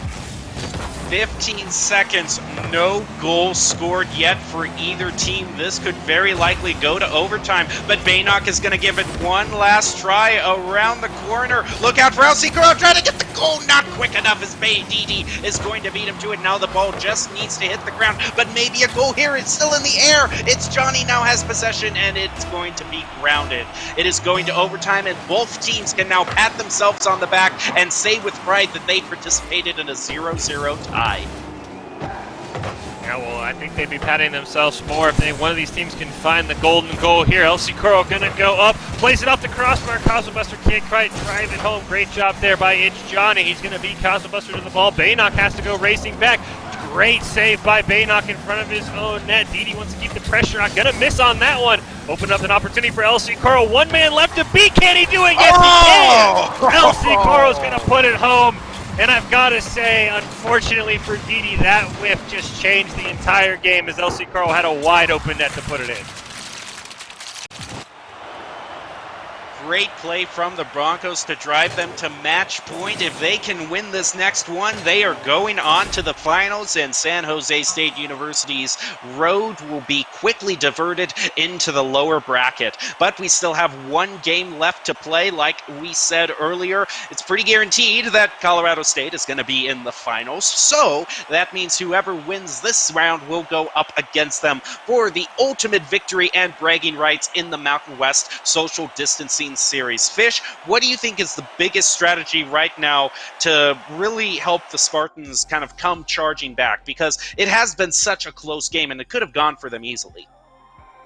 I mean, the success for either team is doing exactly what you did in Game 2, but just be 2 inches to the left or right. I think the crossbar had 5 or 6 huge saves. I mean, there is a couple inches between San Jose State winning this game 3-0 and Boise State winning this game 3-0. That's how close it was. So if either team runs it back with the same strategy and you could just get it a little to the left or a little to the right, depending on which side you're shooting from, both teams would be happy for that. I think the Spartans had several great opportunities, and it was just, as somebody in chat mentioned, just an uncharacteristic play by Didi missing on that ball that allowed for it to go in, or we might still be playing. So I would not be shocked if we have another 1-0 overtime game here in this third game of the social distancing Mountain West semifinal, because these two teams are very, very close. 50-50 ball. Going to be cheated out by Toaster Doggo. Can he put it home? Cosmobuster, though, ready for that one. Forced to make a huge save. Didi trying to keep it alive. Gets disrupted there. It's Johnny able to play it in round one. Baynock, though, able to steal it. Can he clear it down? Yes, he can. Boise State can breathe easy.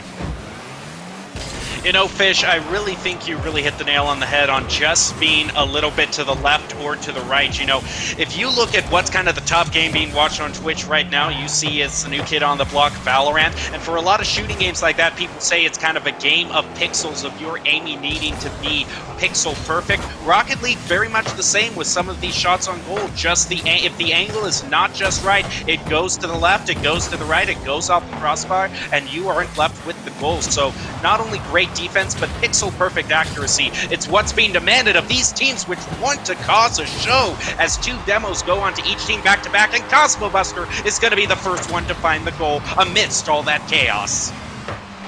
Yeah, unfortunately there, that demo costing San Jose State because they didn't have that extra member back to get the clear. It's Johnny had just gotten in from his demo position, and Boise State with the earliest goal we've seen in this series.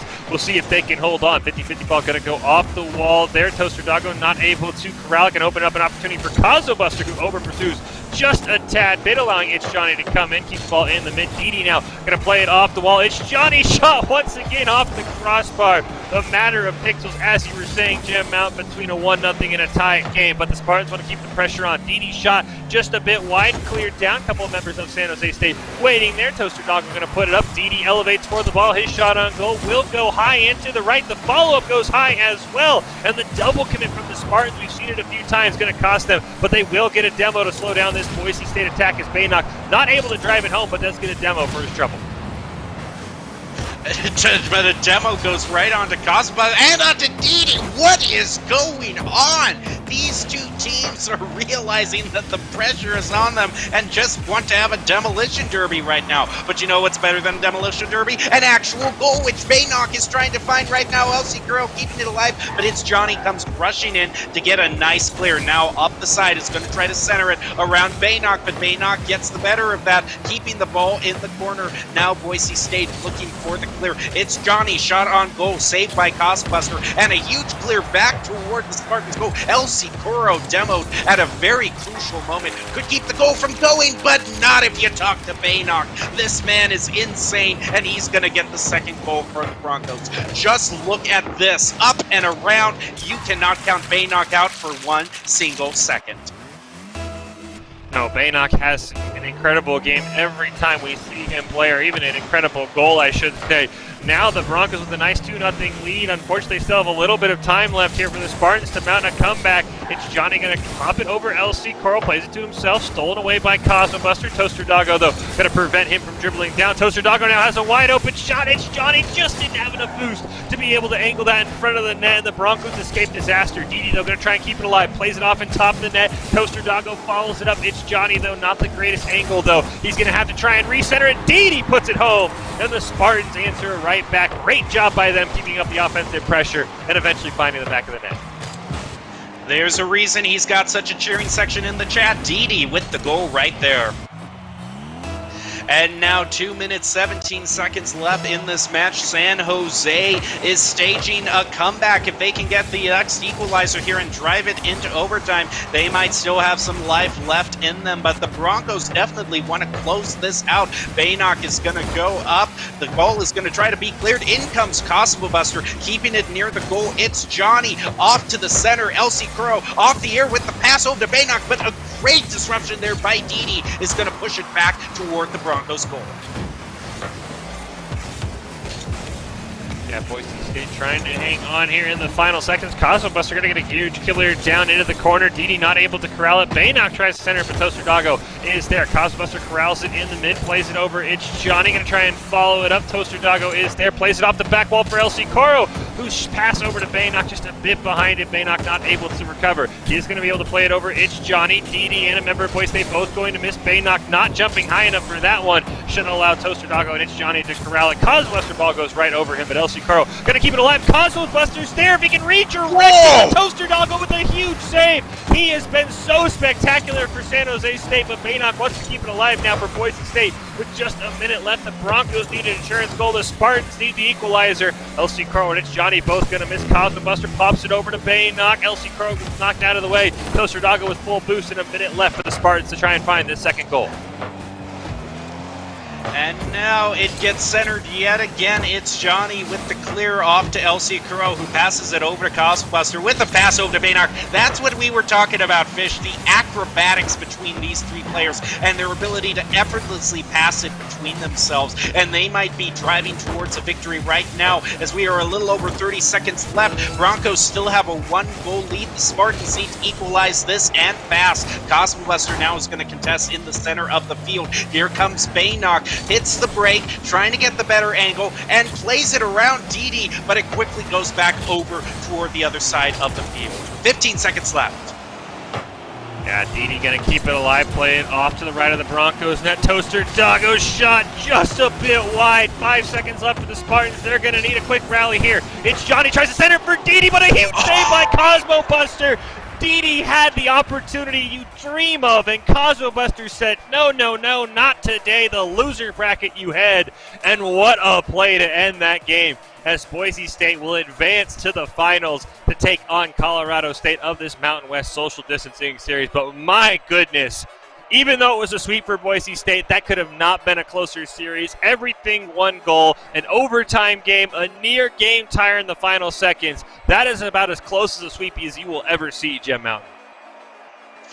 You know, think about the matches that we've highlighted thus far. It has been a roller coaster of ups and downs. We first see University of New Mexico against their first match against Colorado State. University of New Mexico comes out flying.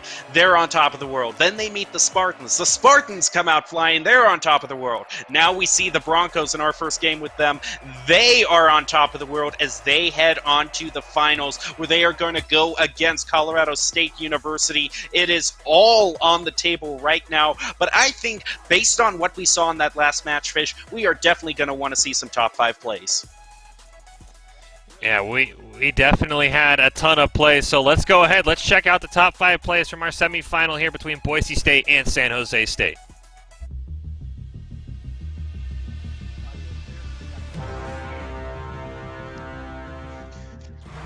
And that was a great play by Baynock, who slammed on the brakes and backflipped to make sure he was in the correct position so he could follow up into this goal from Baynock, showing why the Broncos have gotten this far, the first goal for them. Yeah, just a great job by Baynock there, put it where nobody can get it, starting this off with a goal for the Broncos, Boise State. Chicago shot just wide. Cosbuster now dribbling it down, gonna pop it over Didi, but a huge save by him, and a demo onto LC Caro. Baynock trying to keep it alive, a clear though comes out from Costa Hidalgo. Shot on a net, and LC Caro is there. A very back and forth final seconds are approaching us. Great defense, but pixel-perfect accuracy. It's what's being demanded of these teams which want to cause a show as two demos go onto each team back-to-back, and Cosmo Buster is going to be the first one to find the goal amidst all that chaos. Yeah, unfortunately there, that demo costing San Jose State because they didn't have that extra member back to get the clear. Great save by Baynock in front of his own net. Didi wants to keep the pressure on. Gonna miss on that one. Open up an opportunity for LC Caro. One man left to beat. Can he do it? Yes, he can! LC Caro's gonna put it home. And I've got to say, unfortunately for Didi, that whiff just changed the entire game as LC Caro had a wide open net to put it in. And a huge clear back toward the Spartans goal. LC Coro demoed at a very crucial moment. Could keep the goal from going, but not if you talk to Baynock. This man is insane, and he's going to get the second goal for the Broncos. Just look at this. Up and around. You cannot count Baynock out for one single second.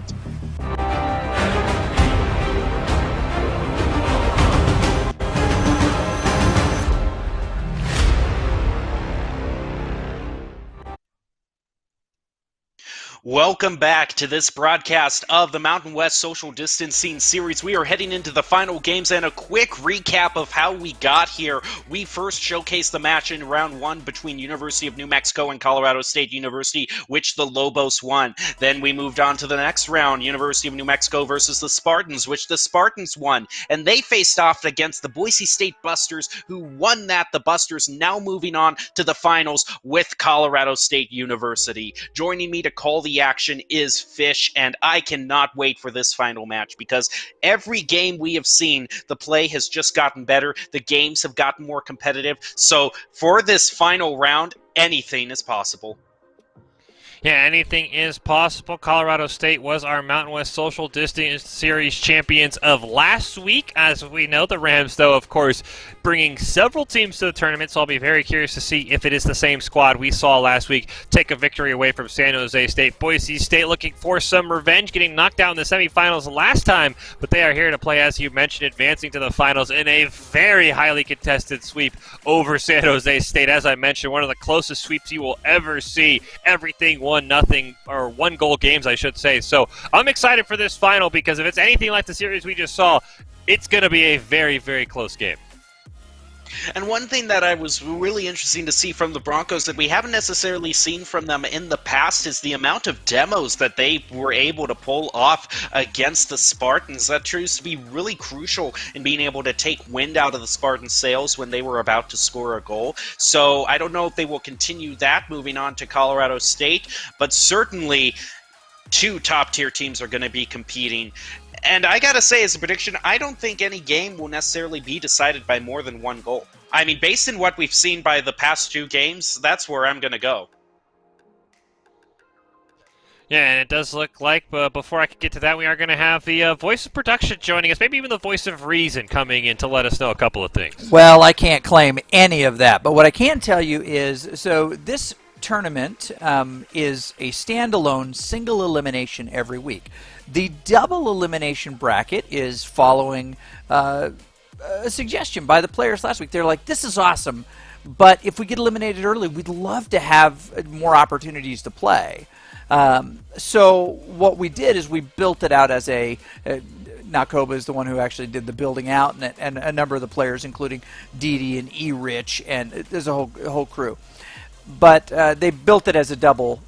We will not be playing the winner of the winners versus the winner of the losers. It's not a true double elim, but we built it as a double elim so people would have a scrim game afterwards that they could continue to play and enjoy themselves and have a good opponent.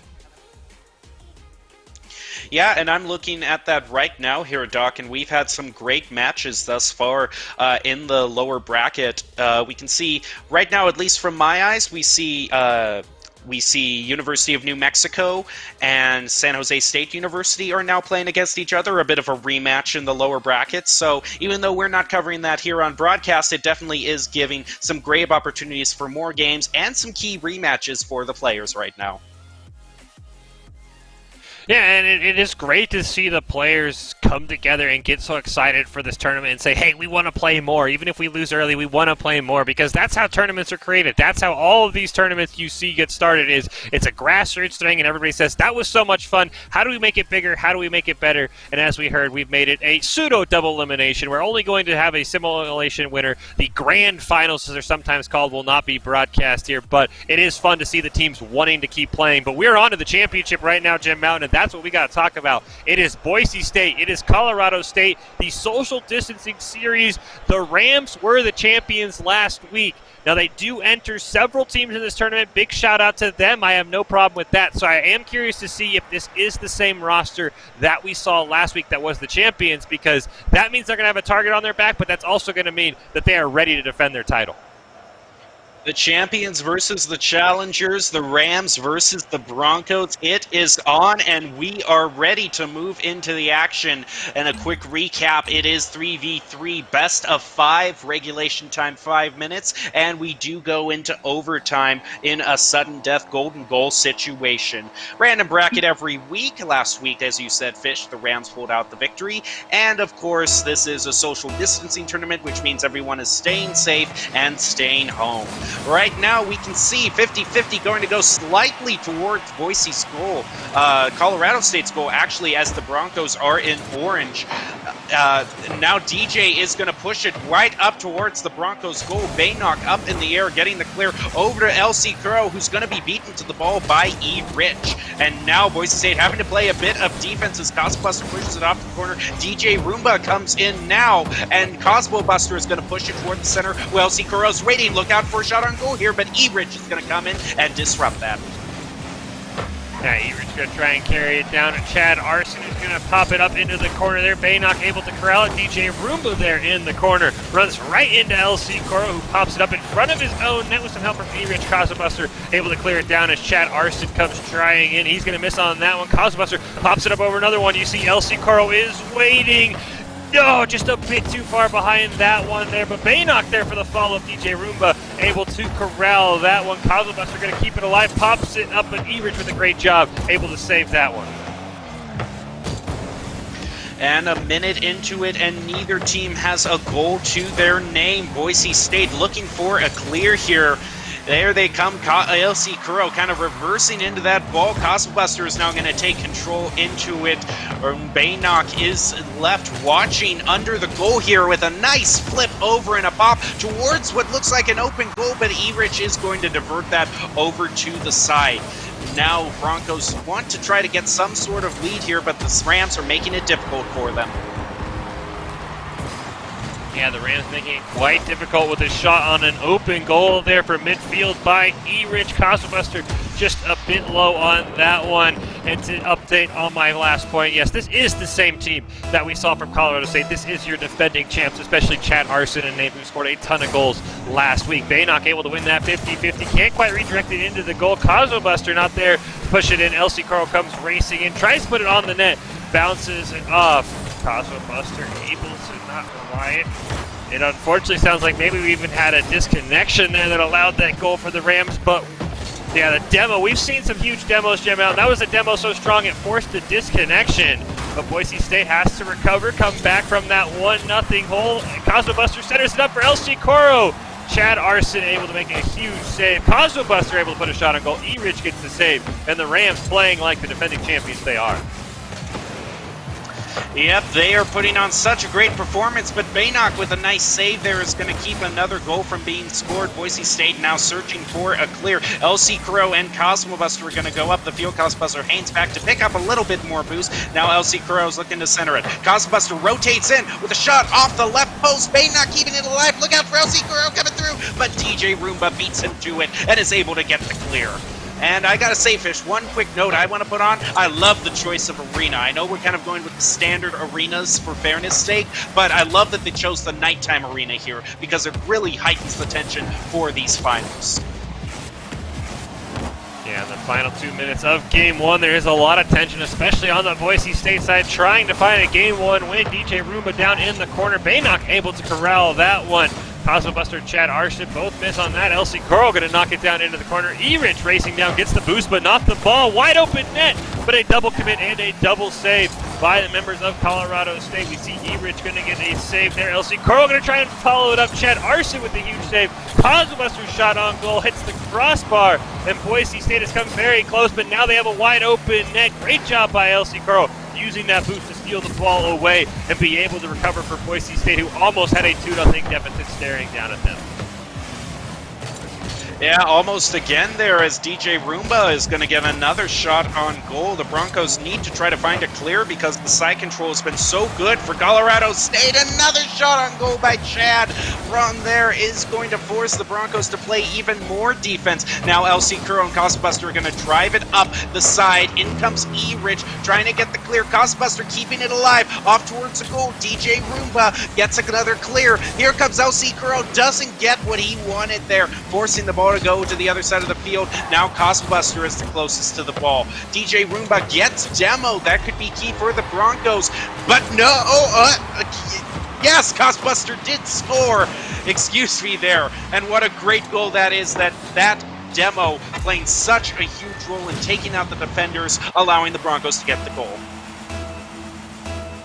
Yeah, Boise State making work of that Demo to tie it up at 1. 50-50 gonna go over to Cosmo Buster. LC Coral racing down. Can he beat E-Rich to the ball? Not quite able to. Cosmo Buster gonna pop it up. LC Coral waiting there. DJ Roomba though takes the better angle on that one. Baynock in the corner there trying to set something up. DJ Roomba wins a 2-on-1. E-Rich gonna corral it. One man left to beat, but LC Coral plays that near perfectly. DJ Roomba wants to get a follow-up shot. Elevates for the ball. Cosmo Buster able to steal it away here. E-Rich in the corner, centers it, and it goes in! Finally, he has to knock it in, but that is a very great shot from the corner by E-Rich.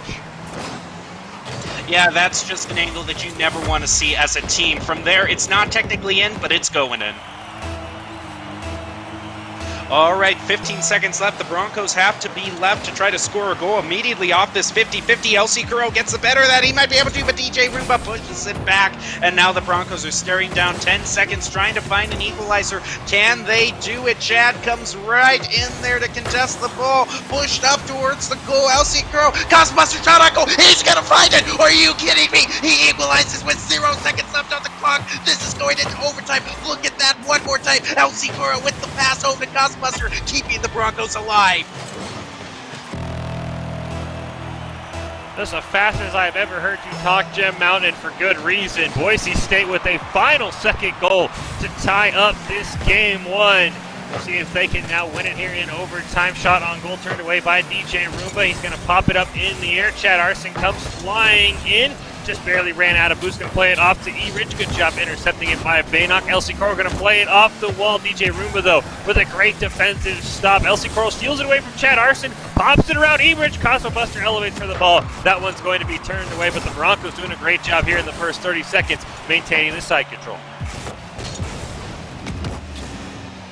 Oh man, the Broncos have managed to keep the game going this long. The golden goal situation, a crucial demo onto E-Rich, but DJ Roomba is going to run right into Baynock, preventing him from keeping the ball. So some great defense from the Rams as they were staring down a goal being scored on them. Now look out for the Broncos. This could be nasty, but DJ Roomba misses the ball. Baynock and LC Crow are now contesting for it. Baynock goes up the wall, off the ceiling, setting it up. DJ Roomba pushes it back. Now on to Cosmo Buster with the keeping the ball going. Demolishes E-Rich. Next few seconds are crucial. Can they do it? Can they win? Can they do it? Might not be in the next few seconds, Pitch. Well, see, Carl did a good job keeping it up. Cosmobuster's shot going to go high above the net. Bounces off the crossbar. DJ Roomba, though, going to steal it away from a charging in Baynock. LC Carl going to keep that one alive. Running very, very low on boost. This Boise State attack might be coming to a standstill. DJ Roomba able to contest that one. Baynock going to elevate over Chad Arson. Puts it off the top of the net. Cosmobuster home. And the hat trick to win game one. And Boise State is going to take a series lead. MVP Cosmobuster, hat trick, and win. Was that one of the best goals that you have ever seen, Fish, as the clock hits 0? A buzzer beater if I have ever seen one. Yeah, it was a spectacular goal by Cosmobuster to get us into overtime there. There were 3 Rams in the goal as the cowbells go as wild as they can in a social distancing environment. Of course, they're not ringing in the arena, but they are ringing in chat. Boise State, from the jaws of defeat, snatches victory away. As you mentioned, Gem Mountain, a goal to send it to overtime as time expires, and Cosmobuster, as the hats fall, wins game 1. I will say I had to dig through my notes. The last chance these teams played last week, the Rams actually swept Boise State, so the Broncos already off to a much better start, albeit in the final seconds, but we'll see if Boise State can give it back to them with the sweep of their own. Yep, even Baynock managing to hop out of the game and into the chat for a quick Stabobo. The Stabobos, the cowbells, you know the chat's in a good mood if both of those are out. So, my goodness, I gotta say, I know what's gonna be number 1 in the top 5 plays of the game. Let me just say that right now. But there is lots more to play right now. The Broncos versus the Rams in this Mountain West Social Distancing final in the Mountain West Social Distancing Series. The final game between these two, and it is so exciting thus far. The Broncos are up 1 game into game 2. Can they pile on and get another win? We are gonna find out right now.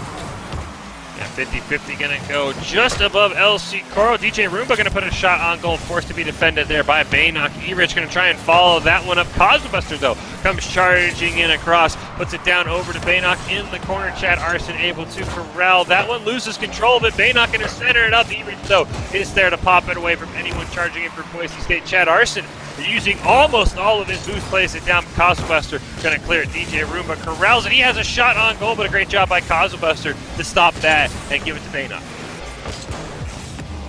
And Broncos try to push it up the field, but Chad is going to be right there to put a stop to that. Cosmobuster now is going to be contested by DJ Roomba, who's going to be credited with the save, actually. But the ball is too fast from Baynock, who gets the first goal and puts the Broncos into an early lead. You see Chad tries to get the clear, but Baynock comes rushing in. Cosmobuster jumps out of the way to let that man have his goal.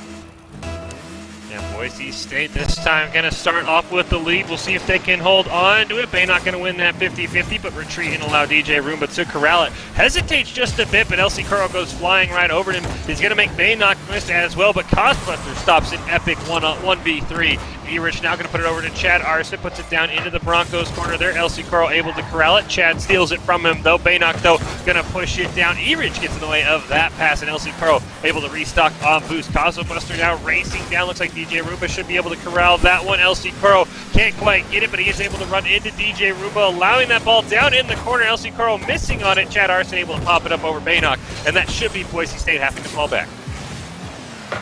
Falling back, watching out for a possible goal being scored here as DJ Roomba pushes it just a little bit too far to the right. Now Erich comes in, Cosmobuster looking for a clear, and Baynock is going to give it to him, almost playing it around DJ Roomba, but managing to still get the side control. And LC Curl with a pass back over to Cosmobuster as Chad is demoed, and rushing back quickly as DJ Roomba is going to be able to put another goal in, tying it up.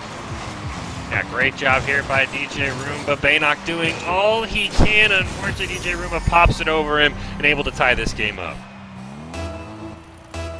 Boise State now seeing if they can find...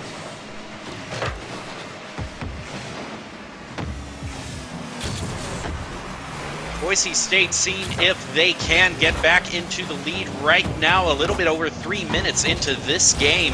Off to the side right now where Cosbuster goes up the wall around the corner. Here comes Chad trying to get a clear of his own over to where Baynock is. Baynock unfortunately demoed, which is going to put the Broncos into a trickier situation unless LC Kuro drives us right towards the goal, but it is going to be saved by Chad right there. Here comes Baynock with the assist off in the center. LC Kuro's right there to keep pushing it towards the goal. Cosbuster not having enough boost to get high enough to keep that from being cleared. So now Broncos on the defense yet again. 2 minutes, 30 seconds left in this match. They have got to be super careful here. And a shot on goal by Erich, going to hit off the crossbar, but a double commit by Boise State. Saved by LC Kuro. Able to corral that one and keep us in a tied game. LC Kuro now can't quite play it around Chad Arson. Cosmobuster there on top of that. Hits it down to Baynock. DJ Roomba gets in a good way of that ball, but it's still down in his corner. Erich going to clear it down over to DJ Roomba, who's waiting. Tries to set it up for Erich, but a demo onto Chad Arson completely threw off the Rams' plan. He will respawn, though, and corral that ball near midfield. Now Cosbuster keeps the offense going as DJ Roomba is going to get the save there. LC Kuro hanging back to keep the side control going. Now Baynock up ahead trying to center it up. Disrupted by Chad, who gets the clear with the help of Erich. Now trying to set it up for a goal off the crossbar. And LC Kuro not a moment too soon clearing it up. And DJ Roomba is going to stop the Broncos offense. Or is he? Baynock is up in the air. And a great save there by Erich, pushing it back toward the Bronco goal. Oh no! Oh no! Oh no! What is even going on?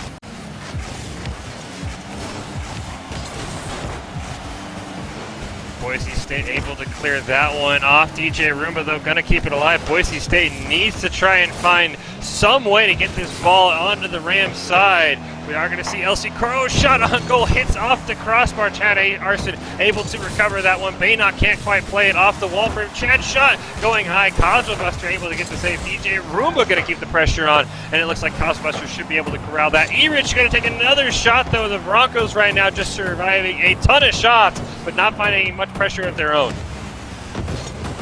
Baynock up in the air trying to drive it into the goal, but DJ Roomba coming back to save it. 35 seconds left in this match. Here comes LC Kuro trying to keep the side control going. He is not going to find it. Now is going to be a very crucial time to see which player can score the goal, and Chad might have done it for the Rams there, Fish.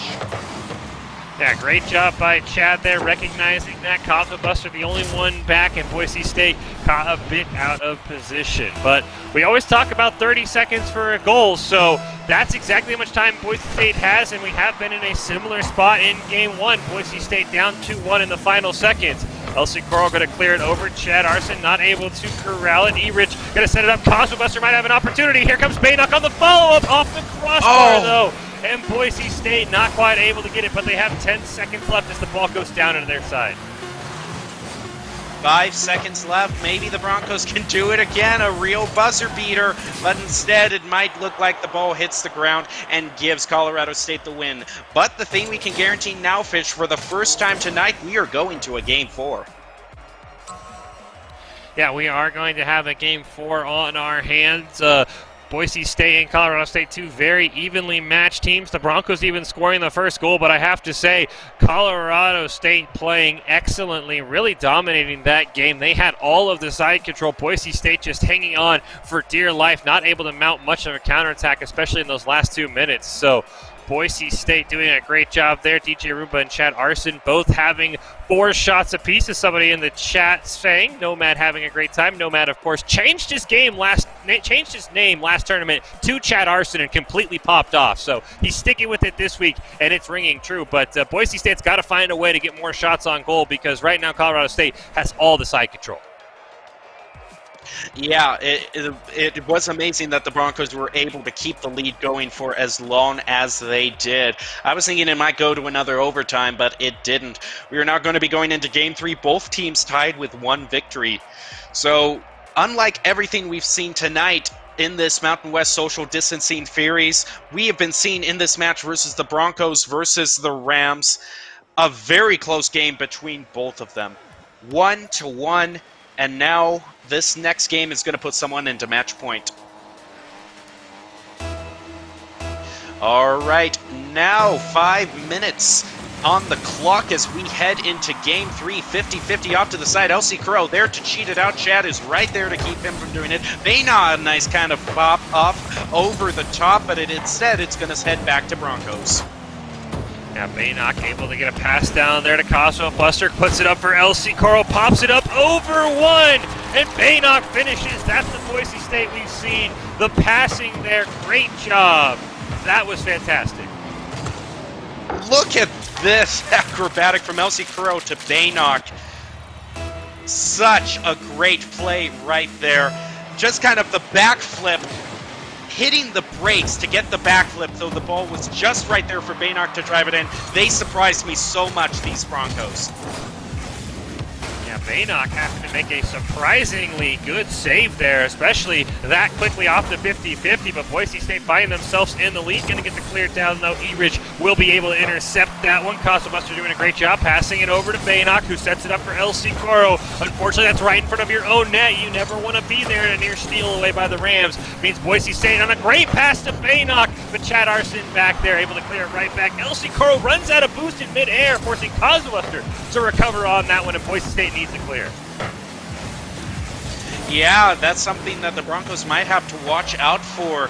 That boost management can really make or break you. Right now for the Broncos, it is breaking them because they haven't got a lot of side control right now. LC Crow is going to try to play it around the corner, but E-Ridge comes in. Baynock contesting, gets the better of that. Over to Buster onto an open goal. That is going in. No, it isn't. E-Ridge comes in the last moment, but some cleanup work. Are you kidding me? It doesn't go in, Fish. What happened? DJ Roomba made a spectacular save, and he's going to make another one there. Boise State, unfortunately, can't game that close as you see LC Coral come flying in. Now Chad Arson has a near open opportunity. Racing down, sets it up for E-Ridge. He's going to blast it home with an assist from Baynock. That has got to sting more than anything else. After the Broncos got such a close, almost a goal, Colorado State actually picks it up. Alrighty, 3 minutes, 18 seconds left. We are in this for the long haul because, man, that was the most clutch defense I have ever seen from Colorado State. Now the Broncos need to find another goal to put themselves in the win. Cosmo Buster now around the corner, centering it up with his pass, but it gets cleared off by E-Ridge, forcing the Broncos to play defense yet again. Yeah, Baynock going to meet DJ Roomba at the ball. Huge save there. LC Coral going to set it off for Cosmo Buster. He will get launched off the ball, but Chad Arson has to recover with some assist from E-Ridge there. DJ Roomba passes it down, and Chad Arson, the cherry picker, able to be hanging down in the Broncos' end and picks up the second goal. Yeah, look here, Cosmo Buster and LC Crow were both there, and when they missed, there wasn't anyone in front of that net. All right, Cosmo Buster, LC Crow, and Baynock now have to find it in themselves to tie this back up again. There is definitely enough time. We aren't even halfway into this match, and already it's felt like an eternity. We are in the corner right now as Chad gets clear. But Cosmo Buster comes rushing in, keeping the control going for Boise. Look out for E-Rich, though, who's going to pass this off to the side, off to where DJ Roomba is waiting, and Baynock is going to have to find the saves. And the Broncos seem to have just been in this position too much, Fish, just too much right near the goal. Goals almost being scored for my taste. Yeah, Boise State still trying to find a way to get back this side control, able to make those crisp passes out of their own end. As you see, Baynock tried to clear it out, intercepted by DJ Roomba. Chad Arson misses off the wall, but so does LC Caro. Opens up an opportunity for E-Rich. The demo comes out. Baynock forced to make a huge save. Chad Arson elevating in the corner there. Cosmo Buster trying to clear it out, intercepted by DJ Roomba. Will pay for it, though, with the demo. Baynock now going to try and carry him, but he's out of that boost. Chad Arson actually going to dribble it into him, though, allowing him to recover just for a moment before E-Rich takes control. Ball bouncing up, and we're in a familiar spot once again, Gem Mountain, Colorado State with all the pressure. Yep, all the pressure forcing LC Curl right here to get the save over to Cosmo Buster. Actually over to Baynock as Cosmo Buster goes back to play some defense and get some boost. And right there in front of the goal, dangerous for the Broncos. They really got to find a way to clear this end fast because the side control has been so good for Colorado State. Off into the corner, here comes Cosmo Buster, plays it above E-Rich. Now Chad is going to take a crack at clearing it. Cosmo Buster isn't going to get the angle he wants, and instead that just passes it right right back toward the Broncos' goal.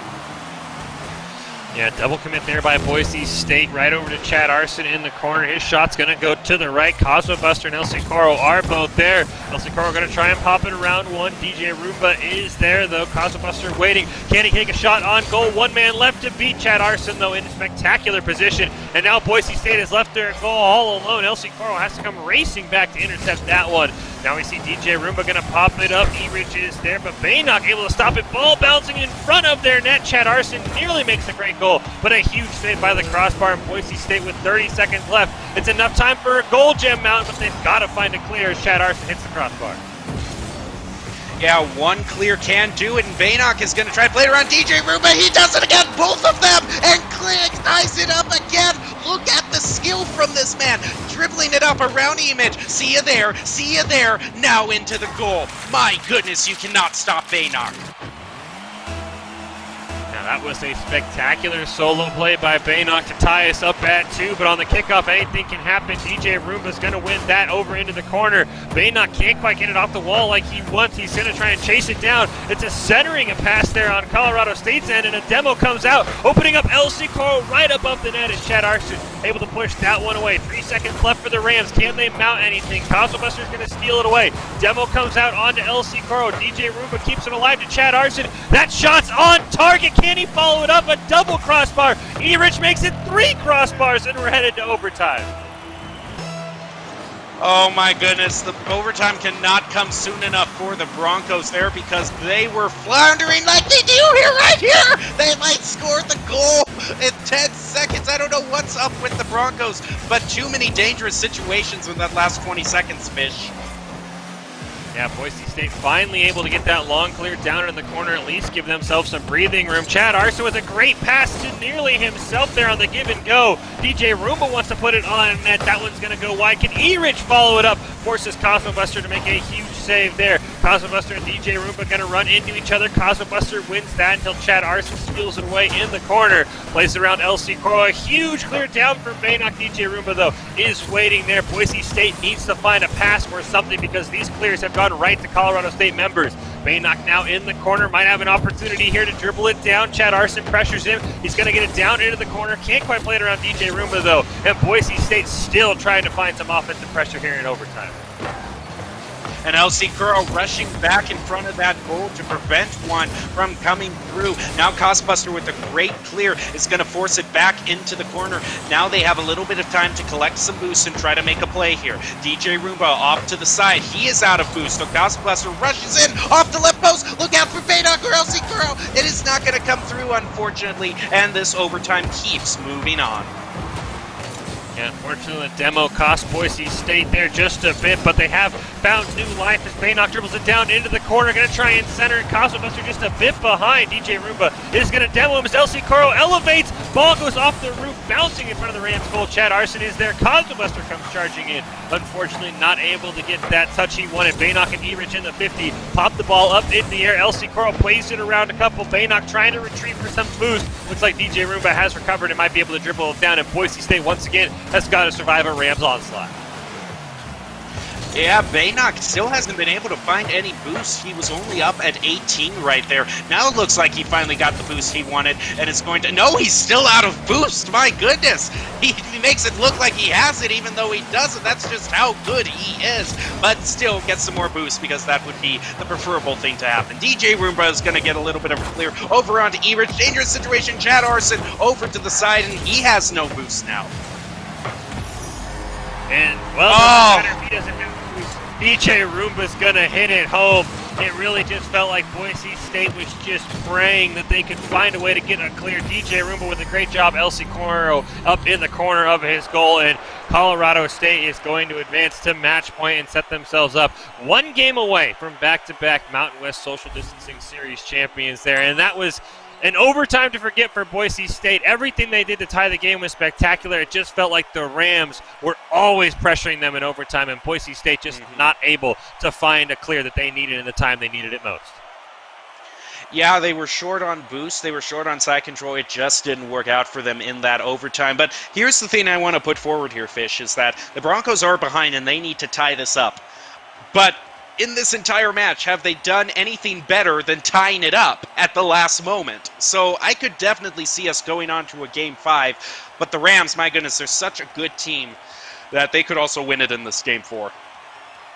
Yeah, Boise State scored the first goal here in the games 2 and 3, so it's going to be just trying to find that first goal and being able to try and hold on, which they've done a great job on defense, but the Rams have had opportunity after opportunity, so for Boise State, they're going to need to find to make that one extra play. Like we've talked about sometimes with this team, the passes they make are so spectacular, but it sometimes feels like they just look for that extra pass when maybe a shot on goal might be the better opportunity for them. So we'll see if they can correct some of those things for Boise State, but right now, it's got to start with just getting either clears out or setting up a pass, because the traditional let's just lob the ball down to Colorado State's end is not working. There's a ram back there and immediately continues the attack. So Boise State's got to get creative on how they get the ball out of their own half to start with. Yeah, that's the main thing for them, is that the Rams are in so many situations to pressure them. Boise State always seem to be backed up against their own goal there, so they've got to find a way to get those clears. And here's the thing, they have managed to get the game so close with the limited amount of time they have had on the Rams side of the field. So just imagine how the score would be different if they had consistent side control, because even with the few seconds that they managed to get themselves, they're already doing so much. Yeah, I mean, Colorado State's proving why they're the champs, though. They have definitely been the team to reckon with in this series. Boise State always feels like they have been playing from behind, as you mentioned. So I think for Boise State, if they can say to take that side control advantage, if they can keep up these 2-3 minute attacks, even if they don't get 10 shots, if you can just keep up the pressure, you're, one, not going to allow any goals in, and something good is eventually going to happen. So for Boise State, maybe needed to be the aggressor, but it really has been this Colorado State attack just never lets you get that one clear you need, and they're going to keep the pressure up the whole time.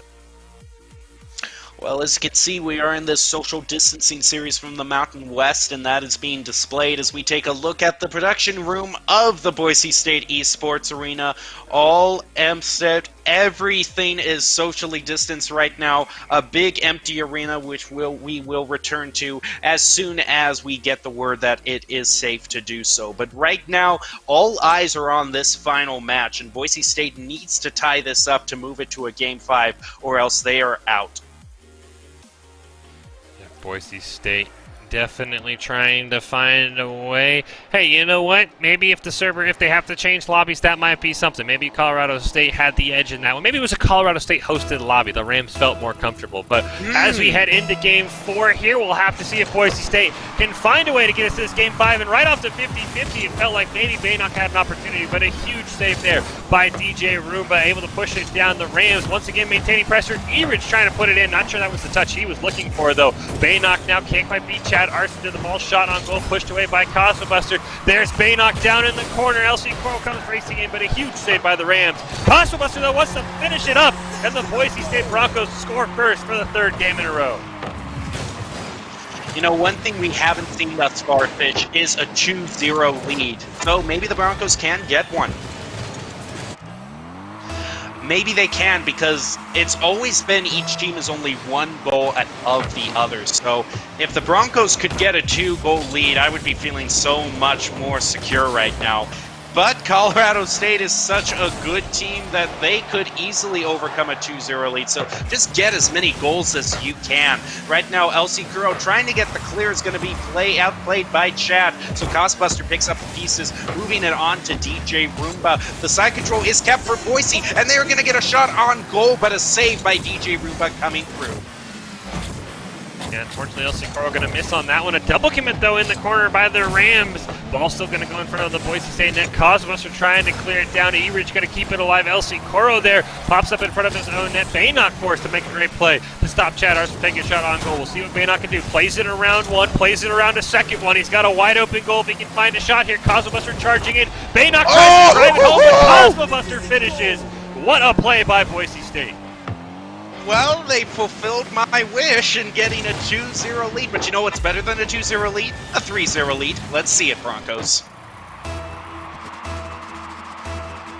I know I might be being greedy right now, but is it, you know, but it's a worthwhile thing to be waiting for an open goal there, but it just went to the left, not quite what the Broncos wanted, but they have got to be feeling a spring in their steps right now as Baynock puts it up high in the center, pushed back by the Rams. What a save coming through for Cosmo Buster, who now is looking to clear this. Chad pushes it back over to LC Curl, but he has no boost. He better grab it. No, he gets stolen! Oh my goodness, Fish. Boost is becoming such a big problem for the Broncos. Yeah, boost denial by Colorado State has been a huge reason they've been able to keep up these counterattacks. Boise State needs to take a page out of their book. LC Curl comes racing in. Baynock going to pass it back to Cosmo Buster. Ball placed off the wall by Chad Arson. DJ Roomba is there, though. Corrals it. Baynock doing a great job intercepting that one. Cosmo Buster plays it off the wall. The demo comes out, but LC Curl not quite able to corral. Chad Arson shot on goal. Baynock made the great save, but the ball had enough momentum to carry in. Yeah, I have to wonder if it was the boost situation we were talking with. If he still had some, but the ball, just plowed right through him.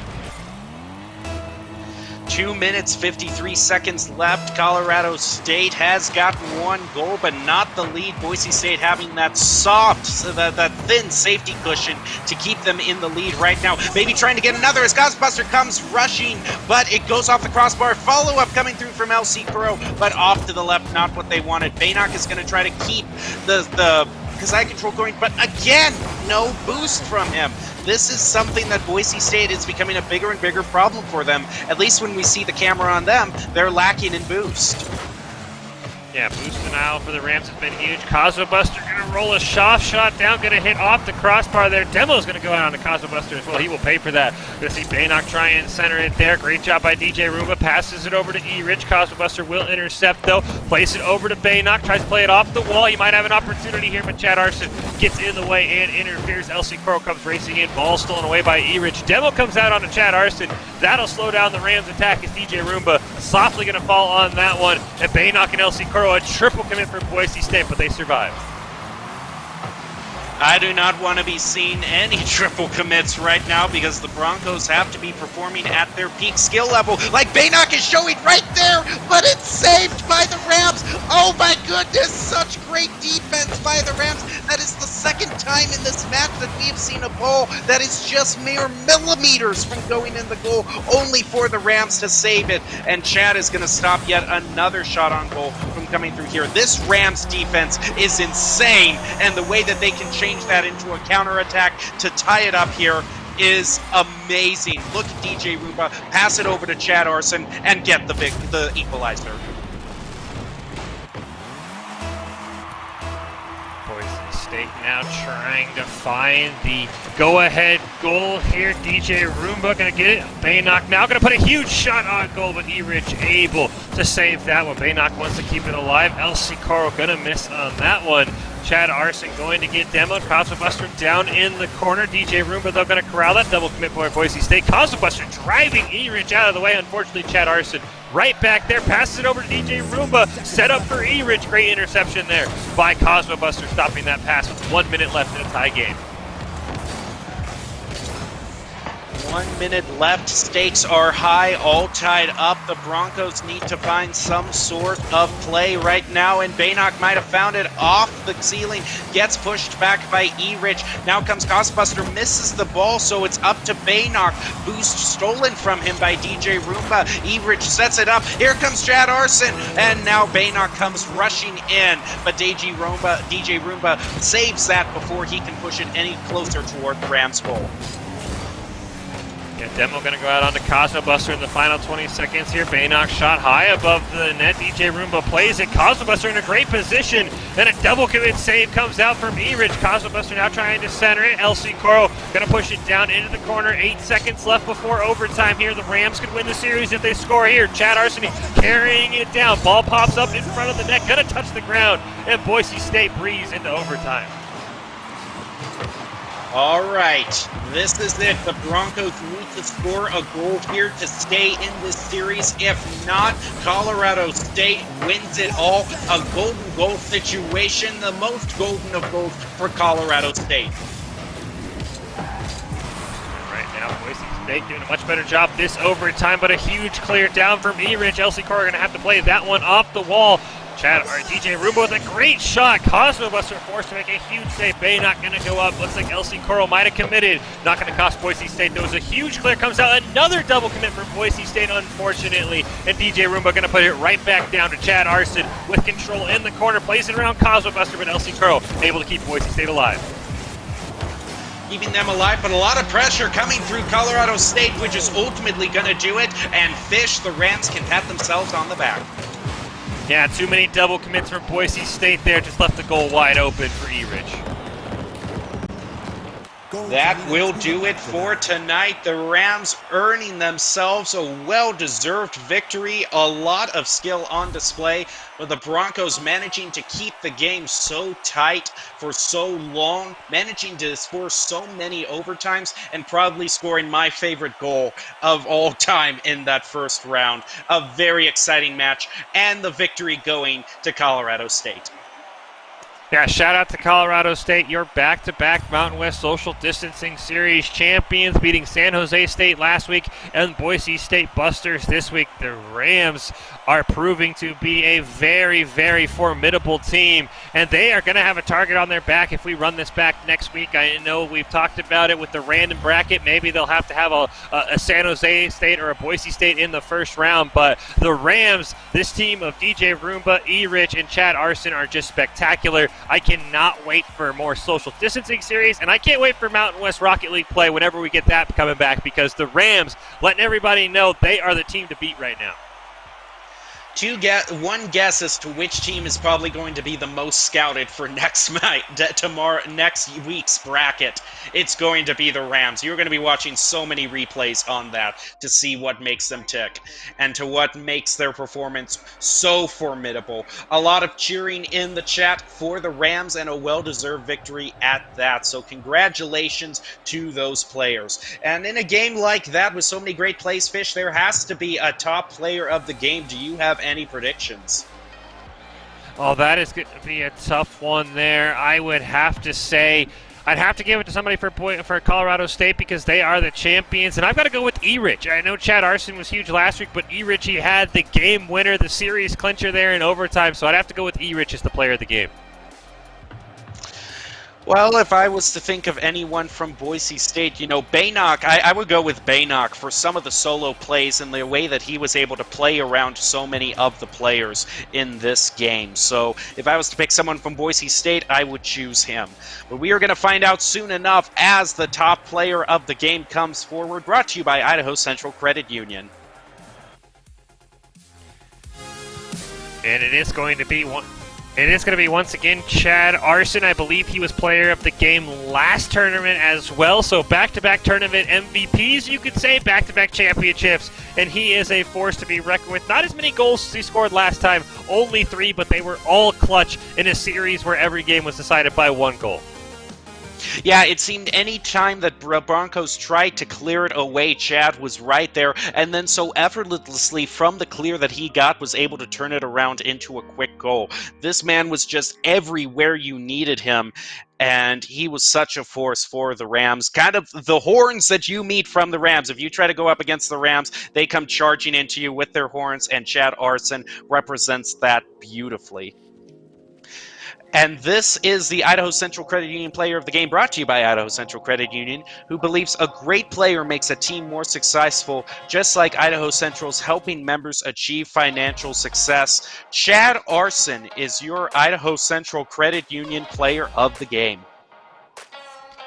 And you can just see from some of these replays, some of the goals he scored. He is incredible. I don't know what it was about Nomad changing his name to Chad Arson last tournament, but he has caught fire ever since. He has been spectacular. Back-to-back player of the games, as we mentioned. And Boise State just running into a buzzsaw of Colorado State. I mean, very rarely in these tournaments where you run them back week after week do you see the same champion, but Colorado State proving they're a force to be reckoned with, especially with players like Chad Arson, and they are your winners once again. So shout out to Colorado State and Chad Arson for picking up the win here and the player of the game. Once again, Chad Arson, your Idaho Central Credit Union Player of the Game. And a fitting MVP to a fitting end of this tournament that turned out to be so excited. We are going to be closing everyone out with the top 5 plays of the game, so thank you very much for watching. Thank you for joining me, Fish. Thanks to production as well, and thanks to all of you in the Twitch chat for cheering on your favorite universities. Thank you for watching, and enjoy these top 5 plays of the game from the finals you just saw.